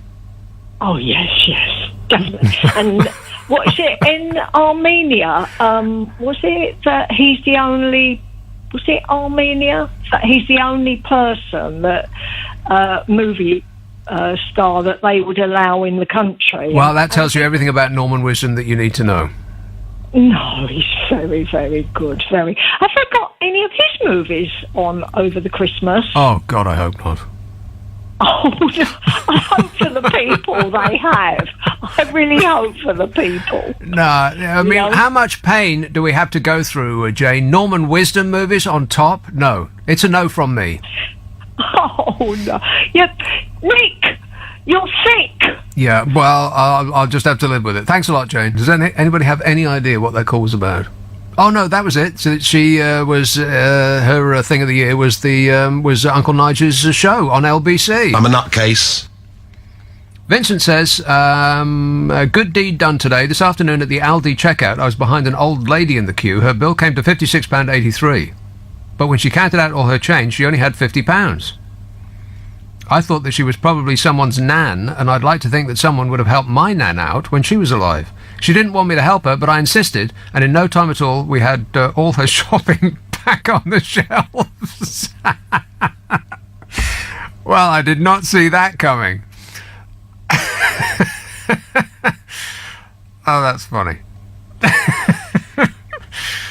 Huh. I thought that was going one way, and then it just pulled me in another. Good work. Camden. Mohammed. Hello. Yes, sir. How are you? I'm all right. What was that giggle about? I'm tickled, as a matter of fact. Oh, it's just something happened on the radio. Don't worry about it, Mohammed. Oh, okay. How are you tonight? You good? Yes, I'm super. Thanks for asking. Okay, so I was reflecting on this year, and it's more of a personal one. I work in the corporate sector. I've always been very ambitious and very driven. The corporate sector? What does that mean? Yeah. So I work in financial services. I knew it. Trying to pull the wool over my eyes by a generic term, the corporate sector. Oh, well, there you go. But look, I did something good for the year. I've been also teaching underprivileged children whose parents cannot afford to send their kids to private tuition. So I've been supporting them with their GCSE English language and literature. So I feel like I've had well, you've clawed back some goodwill, yes. Yeah, so I've had really good feedback that their level has gone up, and I feel really good about myself, and especially because some of them, they don't have much money and they can't afford much during Christmas. Like they were telling me this. And so what was it you taught them again? English literature, language and literature. Right. So what book were they doing? It's a mix. I have to teach all the syllabus. I get 2 hours per 5 students, and then after the 2 hours I get another 5 students, so it's quite intense. And then you have the head watching and making sure that all the syllabus is being followed, etc. So it's quite intense, but I really enjoy it, and the kids have taken well to me. But I think the thing that touched me the most is that they were so upset because Christmas is coming for many of them and they can't afford anything, and because they come from poor backgrounds. Yeah. So I've decided tomorrow I'm going to go Harrods, and I'm just going to treat myself because I felt sad, you know. No, wait a minute. Wait a minute. In order to make yourself feel better about them not being able to afford Christmas, you're going to Harrods to treat yourself. Yeah. Yeah, that sounds like a banker. All right, thanks a lot, Mohammed. I think that's 2 in a row on the Nicky Abbott Show. You think it's going one way, then it takes a swerve and takes you in another direction. She didn't want me to help her, but I insisted, and in no time at all, we had all her shopping back on the shelves. Well, it was the nice thing to do. Now, I must actually ask my glamorous assistant about this. This call that I just put up. Yes, I usually say don't answer on that. But Oh, right. It just says the letter 7. I don't know why that says 7. It's because it's number 7. There's no other information. Oh, right. So we don't have any information about that, whoever it is. That is someone who apparently doesn't have a radio and calls in to hear the output. Right. Okay, well, I don't wish to speak to that person. And they probably don't want to speak to me either. They don't... How can you not have a radio? I can understand you don't have a television, but how can you not have a radio? Here is Chelsea. Hello, Andrew. Hey, so I wanted to tell you about one of the highlights of my year was actually dropping my iPhone in the toilet. Oh, wow! What was the rest? What was the rest of your year like?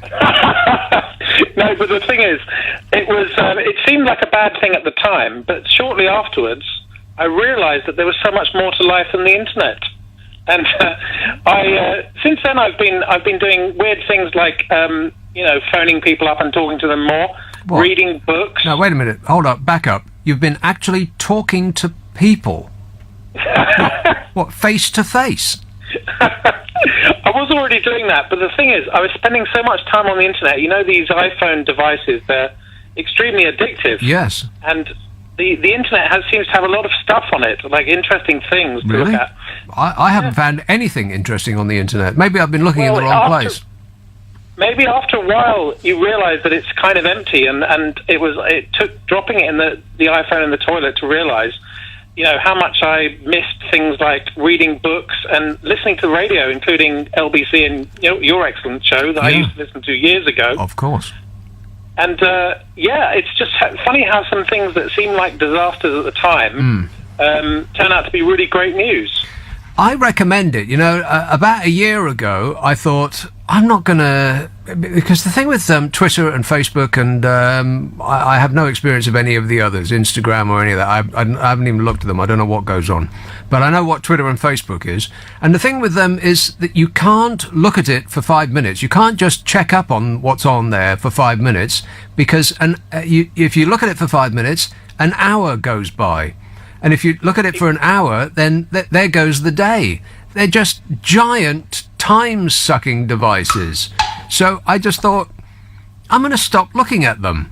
And you know what? It's easy. Just go cold turkey. Just stop doing it. I thoroughly recommend it. Well, some people find it easier than other people. I mean, and people I'm actually a hypnotherapist, so I specialise in addiction. But ironically, I had an addiction of my own. And, you can actually become addicted to anything. A lot of people, obviously, it's food or drugs or alcohol or whatever.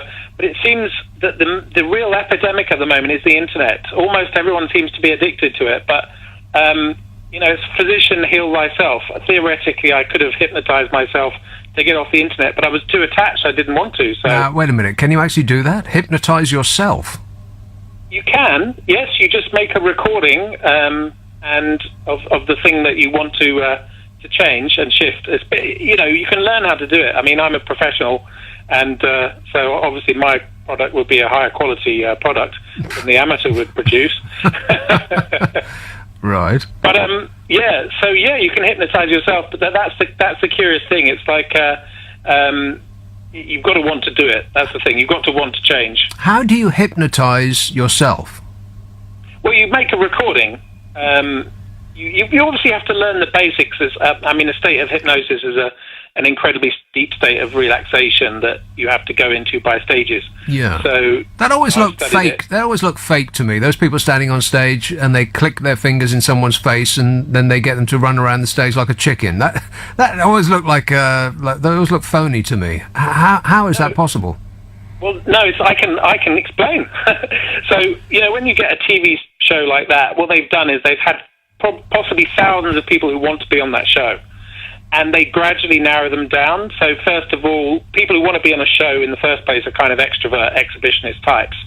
And then when they get the audience in there, it's down to a few hundred people. The hypnotists will go through a series of tests and to find out who is the most easily hypnotized out of almost the whole room and the most extrovert. And then they get that person on stage, and then you can hypnotize them to do almost anything that they secretly wanted to do anyway. So they are in a so the trance. more extrovert you are, the easier it is to hypnotize you.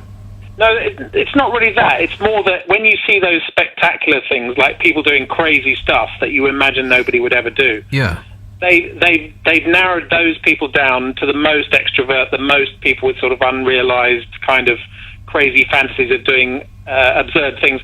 For example, people can eat onions and think they're absolutely delicious apples, but the power of hypnosis is incredible, honestly, because I've seen people who've like balanced their neck on one chair, their heels on another, and then they've had someone stand on the middle of their body, and their body is like a rock. you Well, know.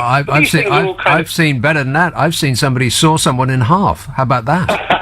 No, but this was not. This was the power of the mind. The power of the mind is absolutely incredible. Yeah, I don't believe that. I just don't buy that. I mean, that's just magic. That is. That's whatever feat of prestidigitation is to confuse the eye. I don't. Not I at don't all. buy I mean, that. it's a similar phenomenon to the very well documented people have incredible strength in an emergency. Yeah. Because their entire being, conscious mind, subconscious mind, all of the energy of their body is brought together in that one moment because it's pure total focus. Yes, on what's happening. but those incidences are very few and far between. So that implies that, I mean, people die or are horribly injured, or they have somebody next to them being under great danger every second of every day. And only like once a year do you read a tale of somebody who can lift a car off a toddler or something like that. There isn't normally a car on top of a toddler. That's why though you hear those things rarely, because it's not normally that extreme. That's a newsworthy scenario. Yeah. But there are a lot of examples in ordinary life where we suddenly have much more energy or much more willpower. But you can actually, that's the thing about hypnotherapy, you can induce it by hypnotherapy. There's a lot of evidence, scientific evidence for it. Now, it's not that weird that you specialize in addiction, and yet you find yourself to be easily you find that you have an addictive personality, because I think that's also the case with many therapists and people who specialize in helping others to get over something. They are often riven with the very problem that they are trying to alleviate in others. Like the therapists are often quite troubled, put it that way. Well, take your hairdresser, for instance. Have you ever seen somebody who specializes in dressing other people's hair with hair that you would want to be seen with in public? They always look dreadful, is the response when you look at your hair stylist's hair. That's correct, isn't it? You may have stumbled on a formula there, and it makes us more empathetic. Therapists. Obviously, the thing is, most people have suffered in some way in their life, and then people who turn it around and use it to help others. You're making something out of. You're making something good out of something difficult. Well, if you say so. But can you snap your fingers in front of somebody's face and send them under and make them snort like a pig? Well, you would have to have laid the groundwork, before. There's a build-up to that kind of scenario. He gave up the World Wide Web, and I recommend that you, don't give up the internet. Just dial back on the social media, because there's nothing social about it. Don't spend hours and hours and hours on my face space.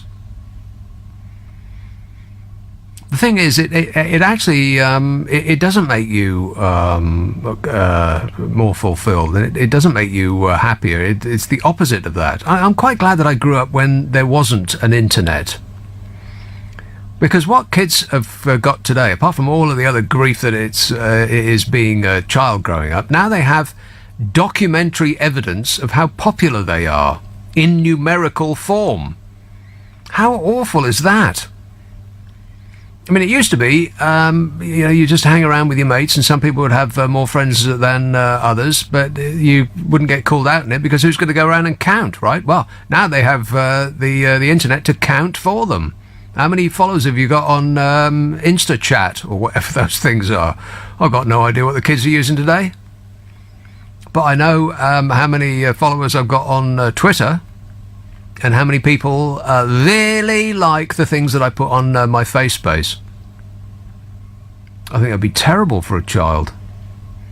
You know, added to all of the other stuff that goes along with being a small person. So I'm looking for your favourite event, occurrence, happening or thing of 2017. Sue Johnson says, my positive thing is, I have just been to see the Phantom of the Opera.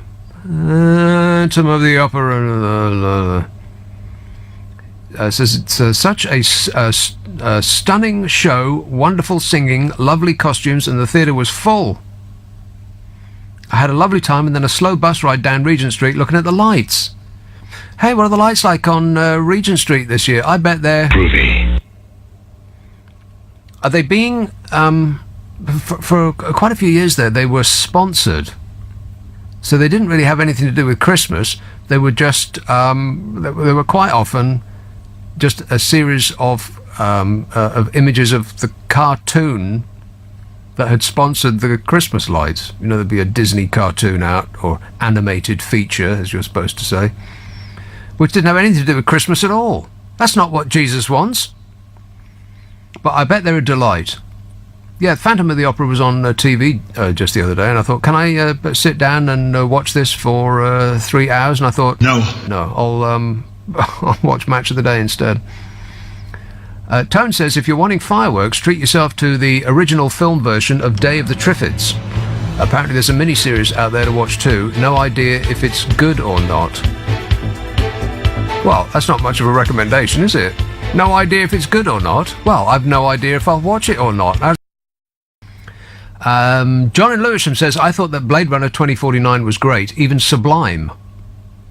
I'm sorry you didn't like it. I hope you get better soon. I don't think you have to be sick not to like that film. And I object to your insinuation. Maybe I was just in the wrong mood. Maybe I was hoping for too much, because I think that the original Blade Runner is so fantastic. I mean, there's just it's an iconic film. And you see it everywhere, in much the same way as you see Koyaanisqatsi everywhere, which is my favourite film of all time. Koyaanisqatsi. Are you familiar with the movie Koyaanisqatsi? No. No, very few people are. But you should look it up. Koyaanisqatsi. Oh, I got that right. Godfrey Reggio with the music of Philip Glass. Yowza. Yeah, it's the best combination of images and music you will ever see. Guaranteed. Guarantee not available. Terms and conditions apply. Always read the label. This says, one of my highlights of the year was Theresa May's disastrous conference speech. Really?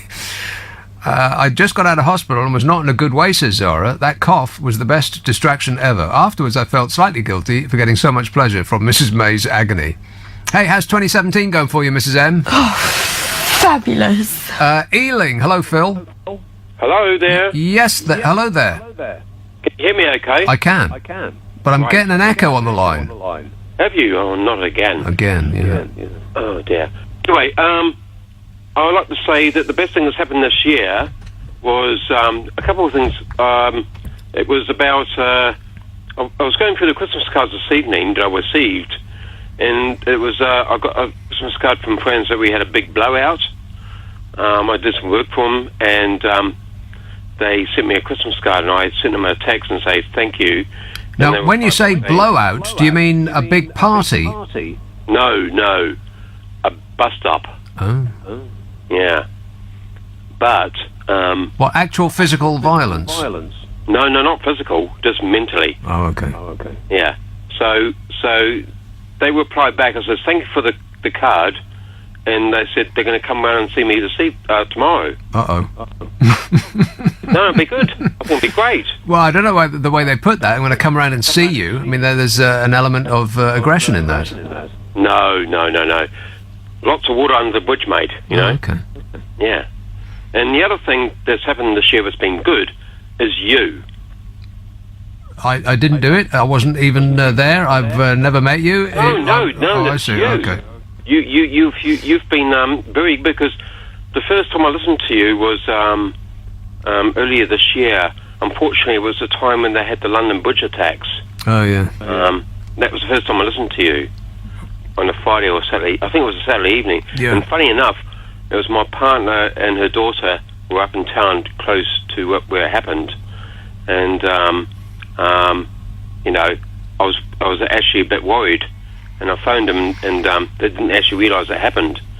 And but you handled it really well, and you've been very good, Nick. You know. Well, thanks, Phil.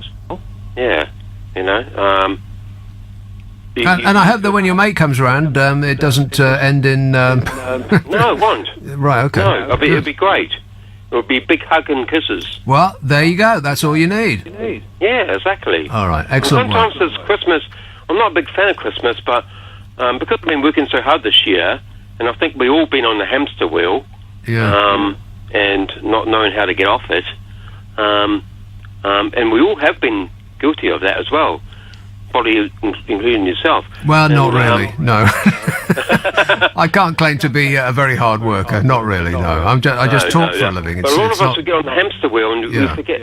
We'll start to lose our vision of life and our sense of perspective. Sometimes you need to get off that hamster wheel to actually appreciate life properly. You know. Yeah. And you do.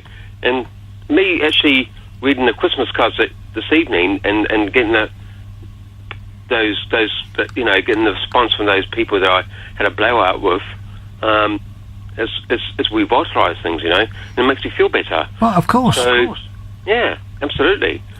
So, well, thanks for spreading the cheer around, Phil.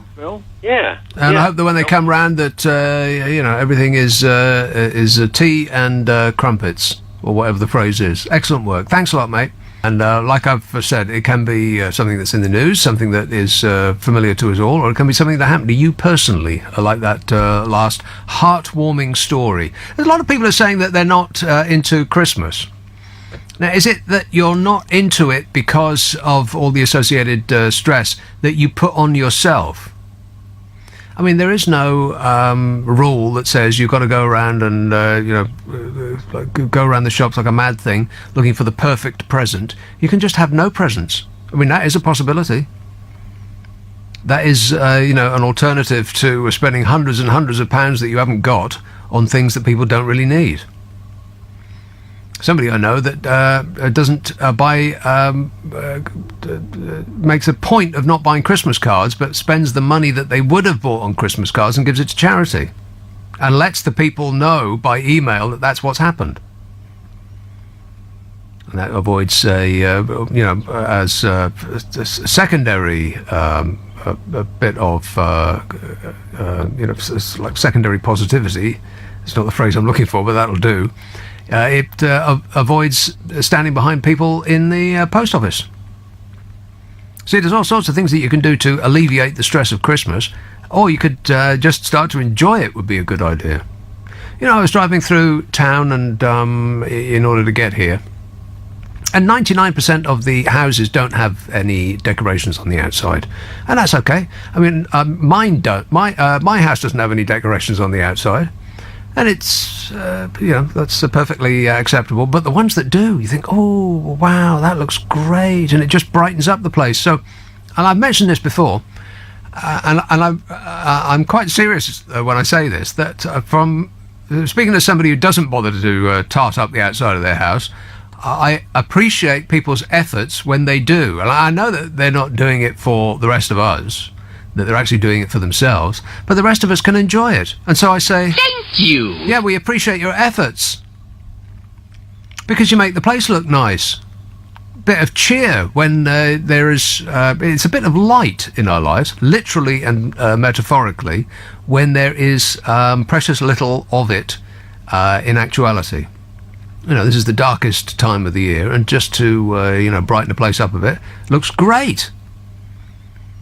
You can't go over the top at Christmas. I think that's the rule. There are no rules, but that's the only, except for one, that there are no rules. That is the rule. There is no such thing as over the top for Christmas. Where am I now? Scott says, the highlight of my year was having a baby boy. My low part was having £150 on Spurs to win the league. 150 quid on Spurs to win the league. You might as well have set fire to that money, Scott. You could have just opened the window and thrown it into the street. I'm just glad it's not Manchester United. And it's not a Manchester United thing, it's a Jose Mourinho thing. I can't stand his face, and I can't stand his hair, and I can't stand his silly zip-up jumper, and his pouty expression, and the way he blames everybody but himself. I just can't stand him. I hate him. But apart from that, I wish him all the best, and seasonal good wishes. John says, the highlights of my year are Mother Teresa, as in Mrs M, calling the election and losing their majority. Gold, says John from sunny Australia. And Jim says, Blade Runner 2049 was a long self-indulgent snooze fest. It looked gorgeous, but was glacially paced. And just don't get me started on The Last Jedi, says Jim, who appears to agree with me in every way, shape and form. Is that it? Have you finished? Look at that switchboard. It's dead. Maybe everybody's going to sleep in order to be fully refreshed for, Santa coming tomorrow. Well, I got bad news for you. Santa is not coming. Oh, no. Because apparently the Norwegians have shot Rudolph. Did you read about that? Do you want me to tell you this now, or shall I tell you tomorrow when it's more pertinent? Maybe I'll tell you tomorrow. Very, very bad news. Yeah, Santa is expired in a freak sleigh accident. It doesn't matter whether you've been good or bad. You ain't getting nothing. One of my favourite stories of the year was, it actually came out today. Now, maybe I shouldn't be laughing at this, but it did cause me to chuckle. Tycoons who bankrolled Brexit have accused the taxman of using obscure inheritance laws to demand bills of up to £2 million. Billionaire Midlands entrepreneur Lord Edmiston, banker Peter Cruddas is a banker, and former UKIP donor Aaron Banks have all received tax demands from Her Majesty's Revenue and Customs in the last For Leave campaign. And in what has been labelled the revenge of the establishment, HMRC has cited an obscure area of inheritance tax laws which requires people to pay tax upfront of large gifts. That's what it says in the Daily Mail. And excuse me, I don't think that that's the way that we want to be thinking about this. It's not obscure, this law, this inheritance tax law, any more than any other piece of tax legislation is obscure. It's the law. Hell, it's the British law. I thought that that's what those ultra-patriots were fighting for. Or would they rather be paying tax under the law of the Bahamas, for instance? Usually donations made to charities and political parties are exempt, but the taxman has said that payments from individuals to referendum campaigns are taxable. And that would be because the referendum wasn't a charity, and nor was it a political party. It was an attempt to place this country on the path of their choosing, and they got what they wanted. They are free of the rule of the European Union and free to be taxed under Britain's British laws. And they're still complaining. Stop whining. The banks which funded the Remain campaign, including Goldman Sachs and JP Morgan, will likely escape any action, says the Mail, because they can't be made liable for inheritance tax. They're not individuals. It's a different tax entirely. At least one Remain donor has also been slapped with a tax demand. So it's not just see they're cloaking themselves in the flag of victimhood. Do victims have a flag? No. The cloak of see, I couldn't think of another word. I already used cloaked in the sentence, but they're cloaking themselves in victimhood is how I should have put it. It said that the taxman's demands will leave donors will leave donors harder than Remain because the campaign to exit the European Union was mainly funded by individuals rather than the publicly listed companies who mostly backed Remain. And that's the law of the land. Or do they only want to obey the laws of the land that suit them? This is just absolutely delicious. It doesn't matter which side of the argument you're on, for them to demand to put what amounted to millions and millions of pounds in order to wrest control from the European Union so that we are only subject to Britain's British laws, and then to start complaining the instant that those laws apply to them in a negative way. I mean, that's just great. The three Brexit-backing businessmen allegedly targeted by Her Majesty's Revenue and Customs, the Queen, you know, her. These businessmen said that the taxman is acting undemocratically and the Chancellor Philip Hammond should come under pressure to intervene. You know, because if you get a bill from the taxman, you should be able to go to the Chancellor Philip Hammond and have him intervene on your behalf too. Maybe they would like to take their case to the court of... I screwed that up, didn't I? How about the European Court of Justice might like to judge on it? Lord Edmiston, who made his fortune in the motor trade, donated $850,000 to the official Vote Leave campaign, as well as a further $150,000 to an unofficial Leave campaign, which sounds like £1 million to me. He's been slapped with a tax bill of £200,000. Mr. Cruddas, a wealthy city entrepreneur, gave £900,000 to a Leave campaign, has been asked to pay HMRC $180,000. And Aaron Banks, the former UKIP donor, has been asked to pay £2 million in inheritance tax on an £8.1 million donation to the unofficial Leave.eu campaign. He told the Telegraph the bill was the revenge of the establishment. Let me say it again. Stop whining. It's not the revenge of the establishment, it's the law of the land. You know, British Britain. The land of the flag that you lot love to wrap yourselves in until it doesn't fit so well, and then they start squealing.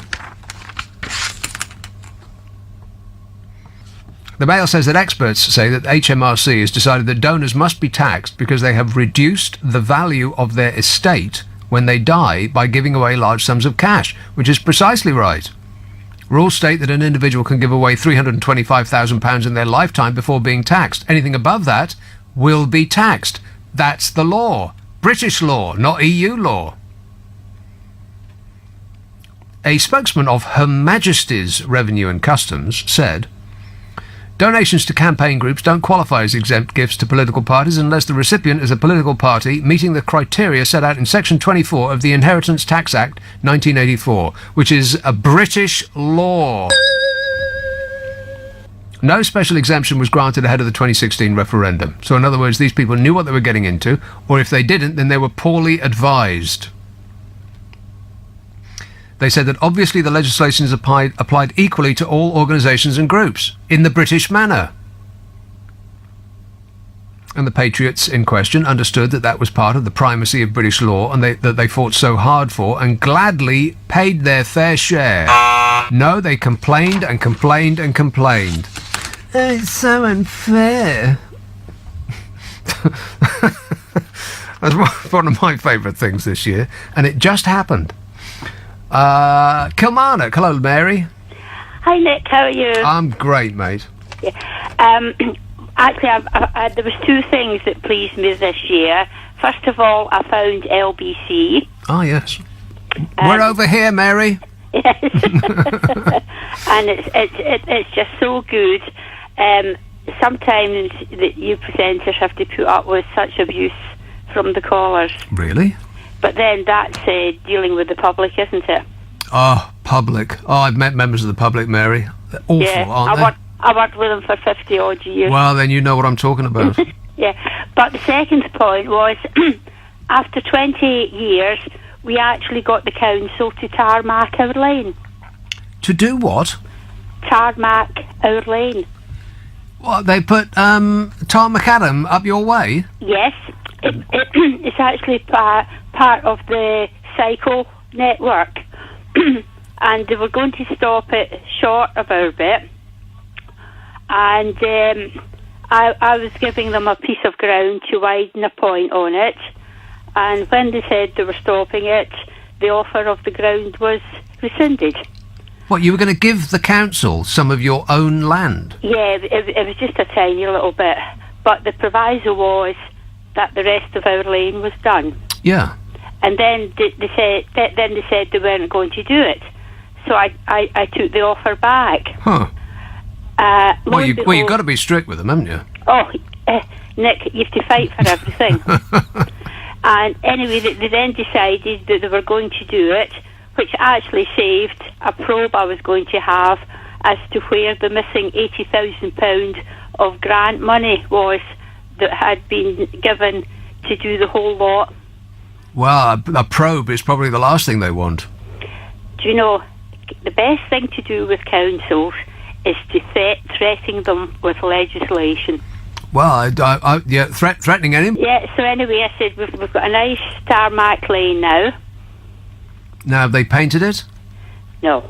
What, there's no lines down it? Oh, no, it's not wide enough for that. Right, so it's just a thin cycle lane. Yeah.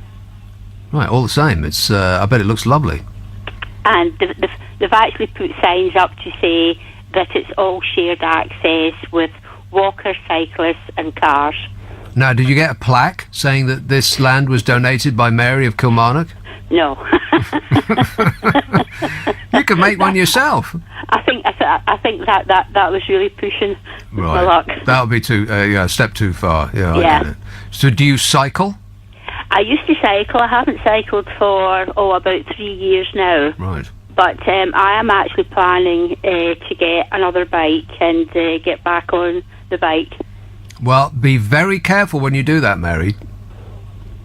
Take all relevant precautions. Promise me you'll do that. I do. Nick, I used to live in Brighton. Oh, yeah. And I used to cycle through Brighton.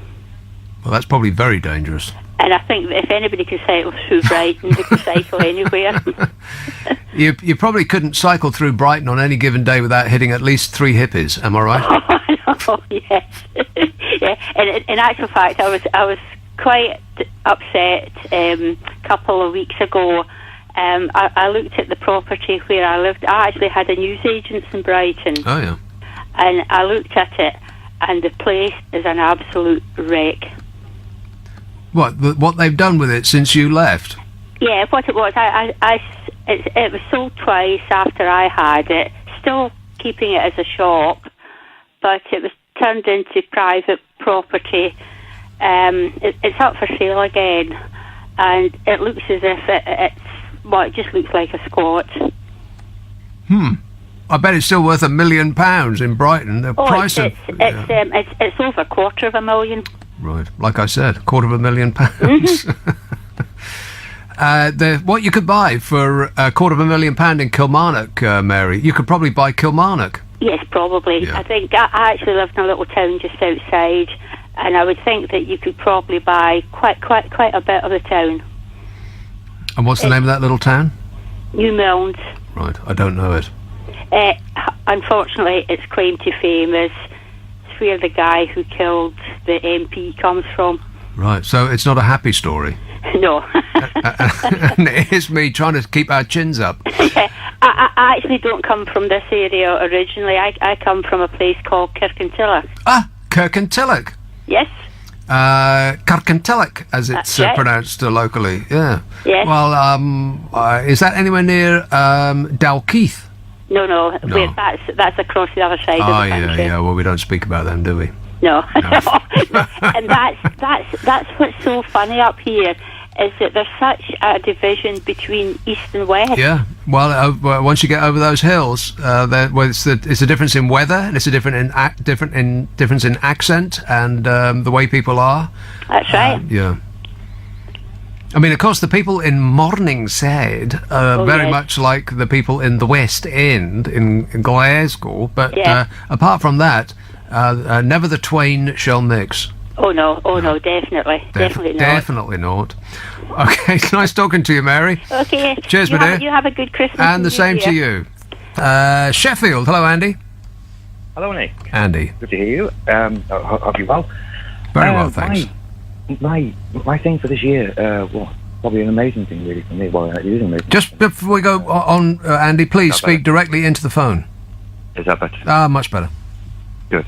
Yes, sorry. Anyway, a bit of background to this event, really. About 2.5 years ago, my partner, she passed away.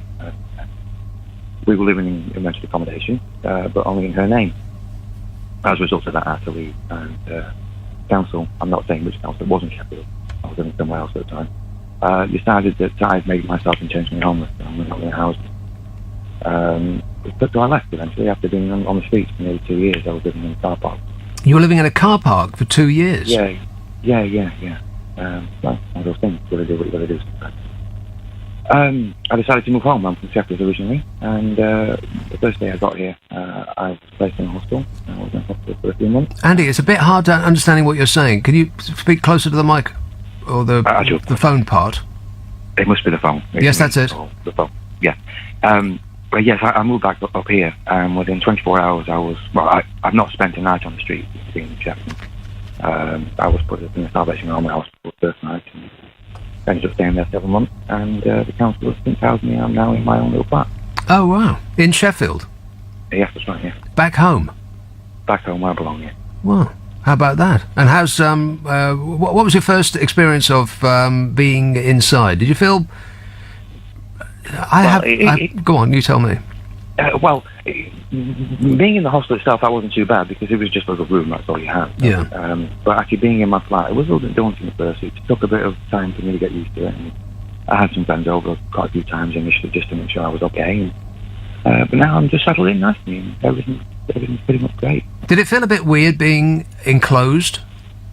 No, not really. I actually had a tent inside the car park. So I was Okay. Anyway, so, yeah. So your flat is more spacious than the tent? Yes, Yeah. considerably, and I feel more lucky to just like and eating. Cook food when I want to. Well, that's a happy story. So, right. So how long have you been there now? I moved in July 12th, day after my birthday. All right. It was a birthday present as well. That was your birthday present. Well, happy birthday. Happy late birthday, Andy. All right, well, thanks for passing that on. A happy story. See, that's the kind of thing I'm after. Because this year has been just one negative thing after the other, you know, mostly because of you-know-who. I can be more presidential than anybody. And there's endless talk of Brexit and how it's going to be a catastrophe or it's going to be the best thing ever, and everybody's at each other's throats, mostly because of Russia. That's what we find out. That's what Bozo of the FO has said, that mostly Russia's fault. Yeah. Wait. And the Russians said, oh yeah, step outside. Enmity was in the air all year long. So just before we say goodbye, this is going to be the last opportunity I'll have to do this kind of thing, to extract some good stories before we get into the A to Z, which is going to take us all the way through to New Year's Eve. I'll be on every night at 10 o'clock doing the A to Z of 2017. As from this evening, 10 p.m. this evening, it starts with the letter A. Naturally, it's a very good place to start. Let's have Finchley. Hello, Marion. Oh, good morning, Nick. Marion. Please look out for nice stories about animals. And this year there were two lovely ones about cows. showing their independence. Do you remember the Tamworth pigs years ago who swam to safety, from the slaughterhouse? Well, this is a story about cows. 2 stories. Several months ago, I heard about a group of cows who escaped going to market about 7 years ago near Genoa in northern Italy. They've been living ever since wild in the forest, and they come out at night to graze. What? What? Yes, They come out at night? At night, because they're hiding in the forest during the day, you see. So they come out at night to graze, to eat the grass, and some filmmakers have gone in with the night vision cameras, and they have filmed them. They say they look like aliens from outer space in the funny light that they use. There is something very surreal about a cow. I mean, Pink Floyd were onto something there. Rock and roll! When they stuck a cow on the front of one of their albums. There's just something a bit weird about a cow. There is something weird. And then the other story, very recently I heard, a cow in America called Stormy. Yeah. And so the clue is in the name. She was in a nativity play, presumably playing the part of the ox. And she escaped from the church and was found on the state highway. And the police took her back to the church. And then she escaped again, and next time was found on the 4th floor of a multi-story car park. Wow. I'm wondering if she fell out with the donkey. It could be, yeah. I hope that she took a ticket on the way in, because getting out of that car park is going to be very hard. Yeah, those gates won't open unless she pays the full fare. Exactly. And you could play the cow noise that you have so brilliantly on your programme. I'm afraid I don't have such a thing, Marion. Yes, you do. You cow have a noise. wonderful noise. Not on this show. No, I think your hearing is playing up there, Marion. I'd get that checked. All right, thanks a lot. All right, bye-bye. Ta-da. This was the story of Stormy, who made international news. And it was news reported as far away as New Zealand and Australia and this country here, after it escaped twice in one day from the manger at the Old First Reformed United Church of Christ on North 4th Street in Old City in wherever it was, Philadelphia. I'm reading this off Philly.com, so I guess that would be Philadelphia. Now she's back, you'll be happy to know, in 15 acres where she normally lives, in a place near Philadelphia. Ginger took her mother's place. Ginger is another cow, presumably. Ginger is Stormy's son or daughter. Offspring, I think would be more accurate. And people are now suggesting that the church doesn't use animals in a live nativity. There are so many ways to celebrate the season without exploiting animals, says one local activist. Since Stormy was being difficult and hard to control, the church has now replaced her with a smaller cow called Ginger. But neither cow needs to be in this live nativity. Stormy and now Ginger are actually in danger because when Stormy escaped, she ended up on a highway, which could have been killed or hurt. Or killed. Or hurt. They actually have real life animals tied to a nativity in order to make it look more, festive and realistic. That doesn't seem right, does it? But then putting them in, locking their heads between 2 metal bars and then firing a bolt through their brains doesn't seem right either. For lunch. There's something wrong about that. Maybe I'll become a vegetarian again. If only they weren't so delicious. Painful. Jeff says, before I reveal my event of 2017, I'd like to wish a very happy and healthy Christmas and New Year and etc. and so on. Thanks a lot, Jeff. He says, let me reveal my favourite event or thing that I've been waiting several years for. It's Rod Stewart received a much-deserved knighthood. Big up for Sir Rod, he says, but I must admit the realisation that his wife would become Lady Penelope did slightly amuse me. Hopefully next year Donald Trump might get booted out of the White House, but I'm not holding my breath on that one. My greatest fear doesn't involve the likes of Kimmy, Donny or Putin, but the prospect of Diane Abbott getting her hands on the government's checkbook. I laughed out loud at the story of the old lady in the supermarket. That was a good story. Thanks a lot, Jeff. Rod Stewart. The thing with Rod Stewart is he deliberately became a figure of fun. I mean, he seems to be a person who has a great sense of humour, but he, in donning those unflattering lycra trousers and singing "Do You Think I'm Sexy," he just became a very big selling figure of fun. Do we think he's sexy? No. Not really, no. But one of the greatest voices in the history of British rock. It's just that he kind of veered into, shall we call it Las Vegas territory really early on. If only he'd stuck with, Faces material. But, there's that old stuff is still available.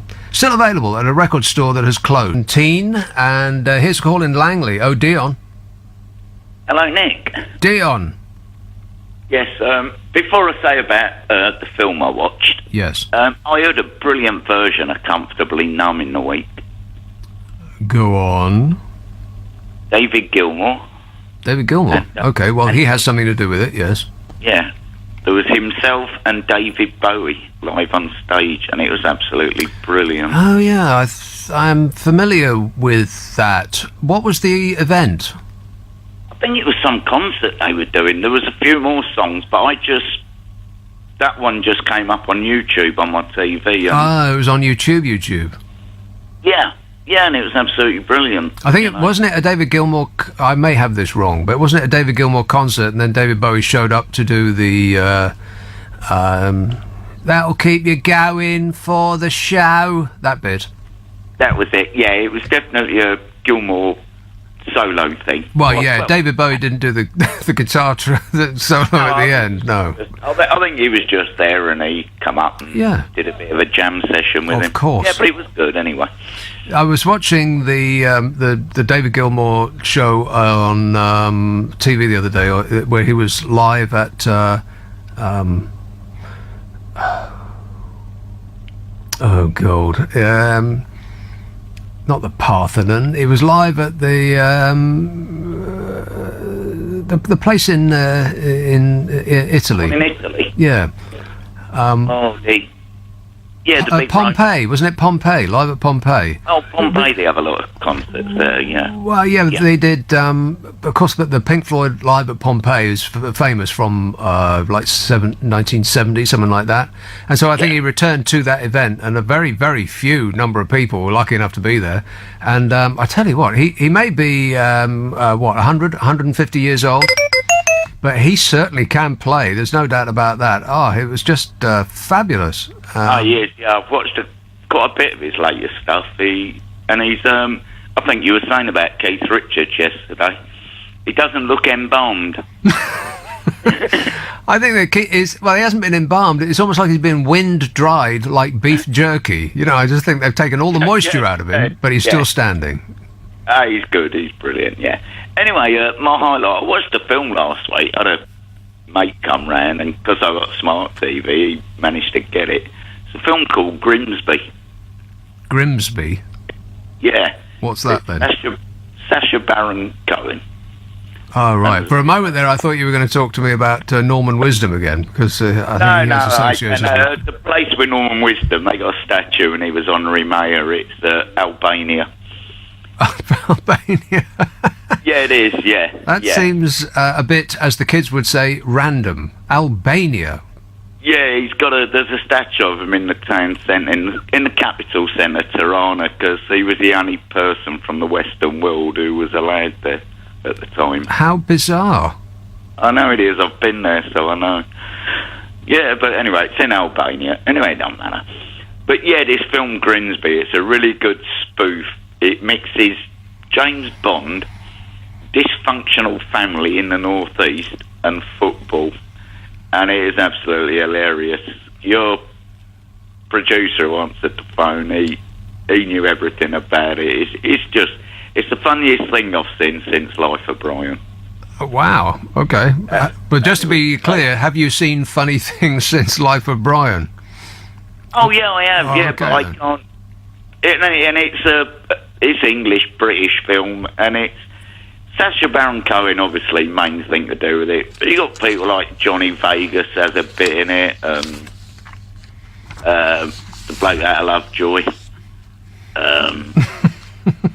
He plays the head of military intelligence. Yeah, he'd love that. Ian McShane. That's the equivalent of going up to somebody that you half recognise off the telly, going, "Here, you're, that bloke." Yeah, but People even must get Ian that all the McShane- time. I got a box set of someone gave me, and it was Ian McShane was the main person, and it about sort of the beginning of the Wild West, and I've not really seen anything so violent. Oh yeah, wasn't it Deadwood? That's it. Yeah, it was quite violent, wasn't it? I didn't see it. I didn't really. I don't know. There was something about it. Well, it was that it was a western. It just didn't appeal to me. It wasn't actually a western. It was how the Wild West sort of started in, and yeah, it was quite. You had people like Doc Holliday and the lady who cracked the whip, and the lady who cracked the whip. Who was that? I don't know. Didn't they? Oh, Annie Oakley. Whip, crack away, whip, crack away, whip, crack away. That. Yeah, Wasn't it she was Annie a real Oakley? lady. Yeah. Yeah, and she weren't very nice. Well, no doubt. I think that it was a time of not very nice. I mean, there's. Definitely. I'm really glad that I'm living now, because in the entire history of humankind, now is the time you'd want to live. I mean, just for personal hygiene, apart from anything else. Can you imagine the smell? Disgusting. Ugh. Oh God, it must have been horrible. It must be worse than a caravan or campsite. Not even Glastonbury smells that bad. Yeah. No, not at all. No. So anyway, got you for a week, yeah? 2 weeks, as a matter of fact. Yeah, all the way through to New Year's, and then the week following as well. How about that? I'm looking forward to it. All right, me too. Thanks a lot, Dion. Thanks a lot. Cheers. Bye. Ta-ra. Oh, talking about westerns, by the way, and comedy, it just occurred to me because I saw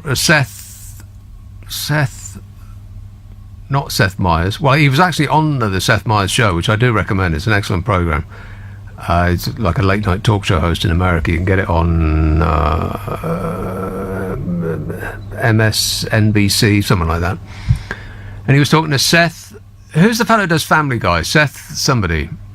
Anyway, he did a comedy western called something like 1,000 Ways to Die in the West, something like that. It's absolutely hilarious. If you want to laugh, chuckle, then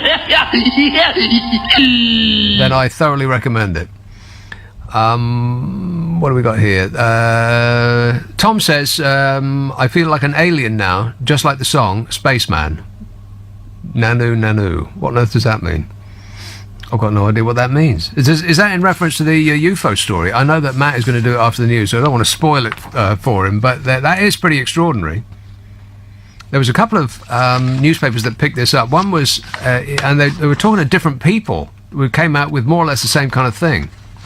And the Telegraph was talking to this fellow called Luis Elizondo, who used to work in the Pentagon. So let's assume that he's not, And then there was somebody else who was talking to. Oh, it was Harry Reid, the former Democrat senator in Nevada, who was talking about a $22 million super secret research into the paranormal that the U.S. Defense Department have been carrying out. And he said that they had collected plenty of evidence to support asking the questions, about whether we are alone, whether there is intelligent life on other planets. And the question is there intelligent life on this planet? Would be a good place to start. But they're looking for aliens, baby. And they haven't found any yet. Not evidence of them yet, but they say that well, I'll leave it to Matt to do. I don't want to spoil his big reveal. But it is an extraordinary story.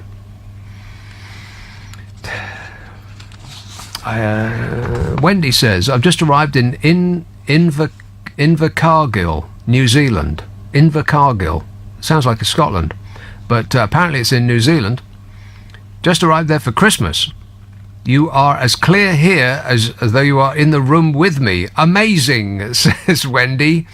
Well, that would be modern technology, won't it, Wendy? They even have it in New Zealand. Can you believe that? No. I bet they've got electricity there and everything. Stephen says, my highlight of 2017 would be if you actually read out one of my many emails that I send you from France. Is there an embargo or something? Actually, yes. Yeah, no, I refuse to read out any of your emails. Not now, not ever, never. Merry Christmas and a Happy New Year, says Stephen in Montpellier. Wow, this show is international, ain't it? Is that it? Have we done a lot? I think we actually have.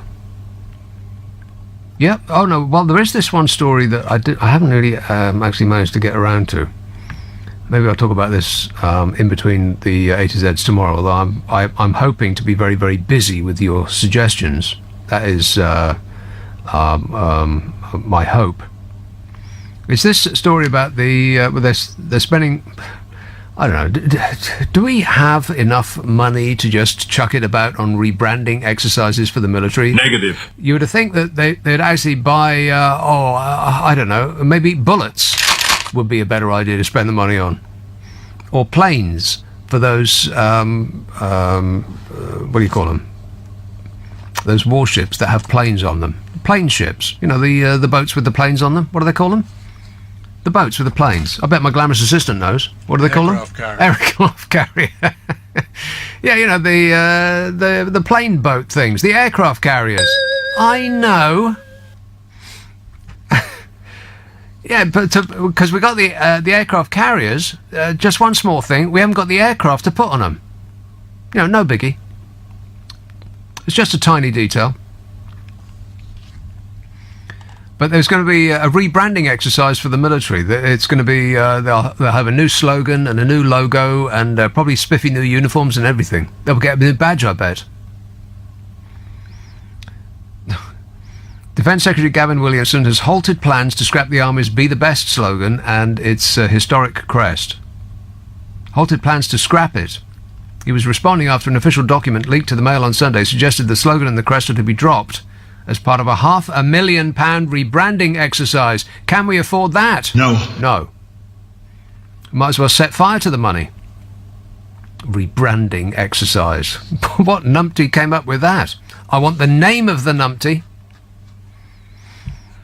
Right, looks like we're fresh out of time. Except for this one last suggestion, and then I will hand it over to Matt.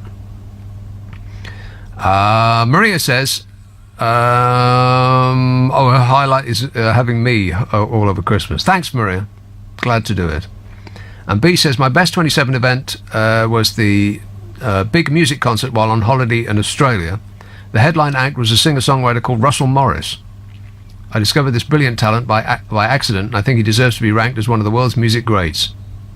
I don't know why he doesn't release his LPs in the UK. I think even you would like him, Nick. I don't know anything about him, but I know that I will probably not bother looking him up. I've got music up to my eyeballs that I haven't listened to in a dog's age that I have actually spent money on. So don't give me any new names. I've got no time in my busy schedule of doing not much.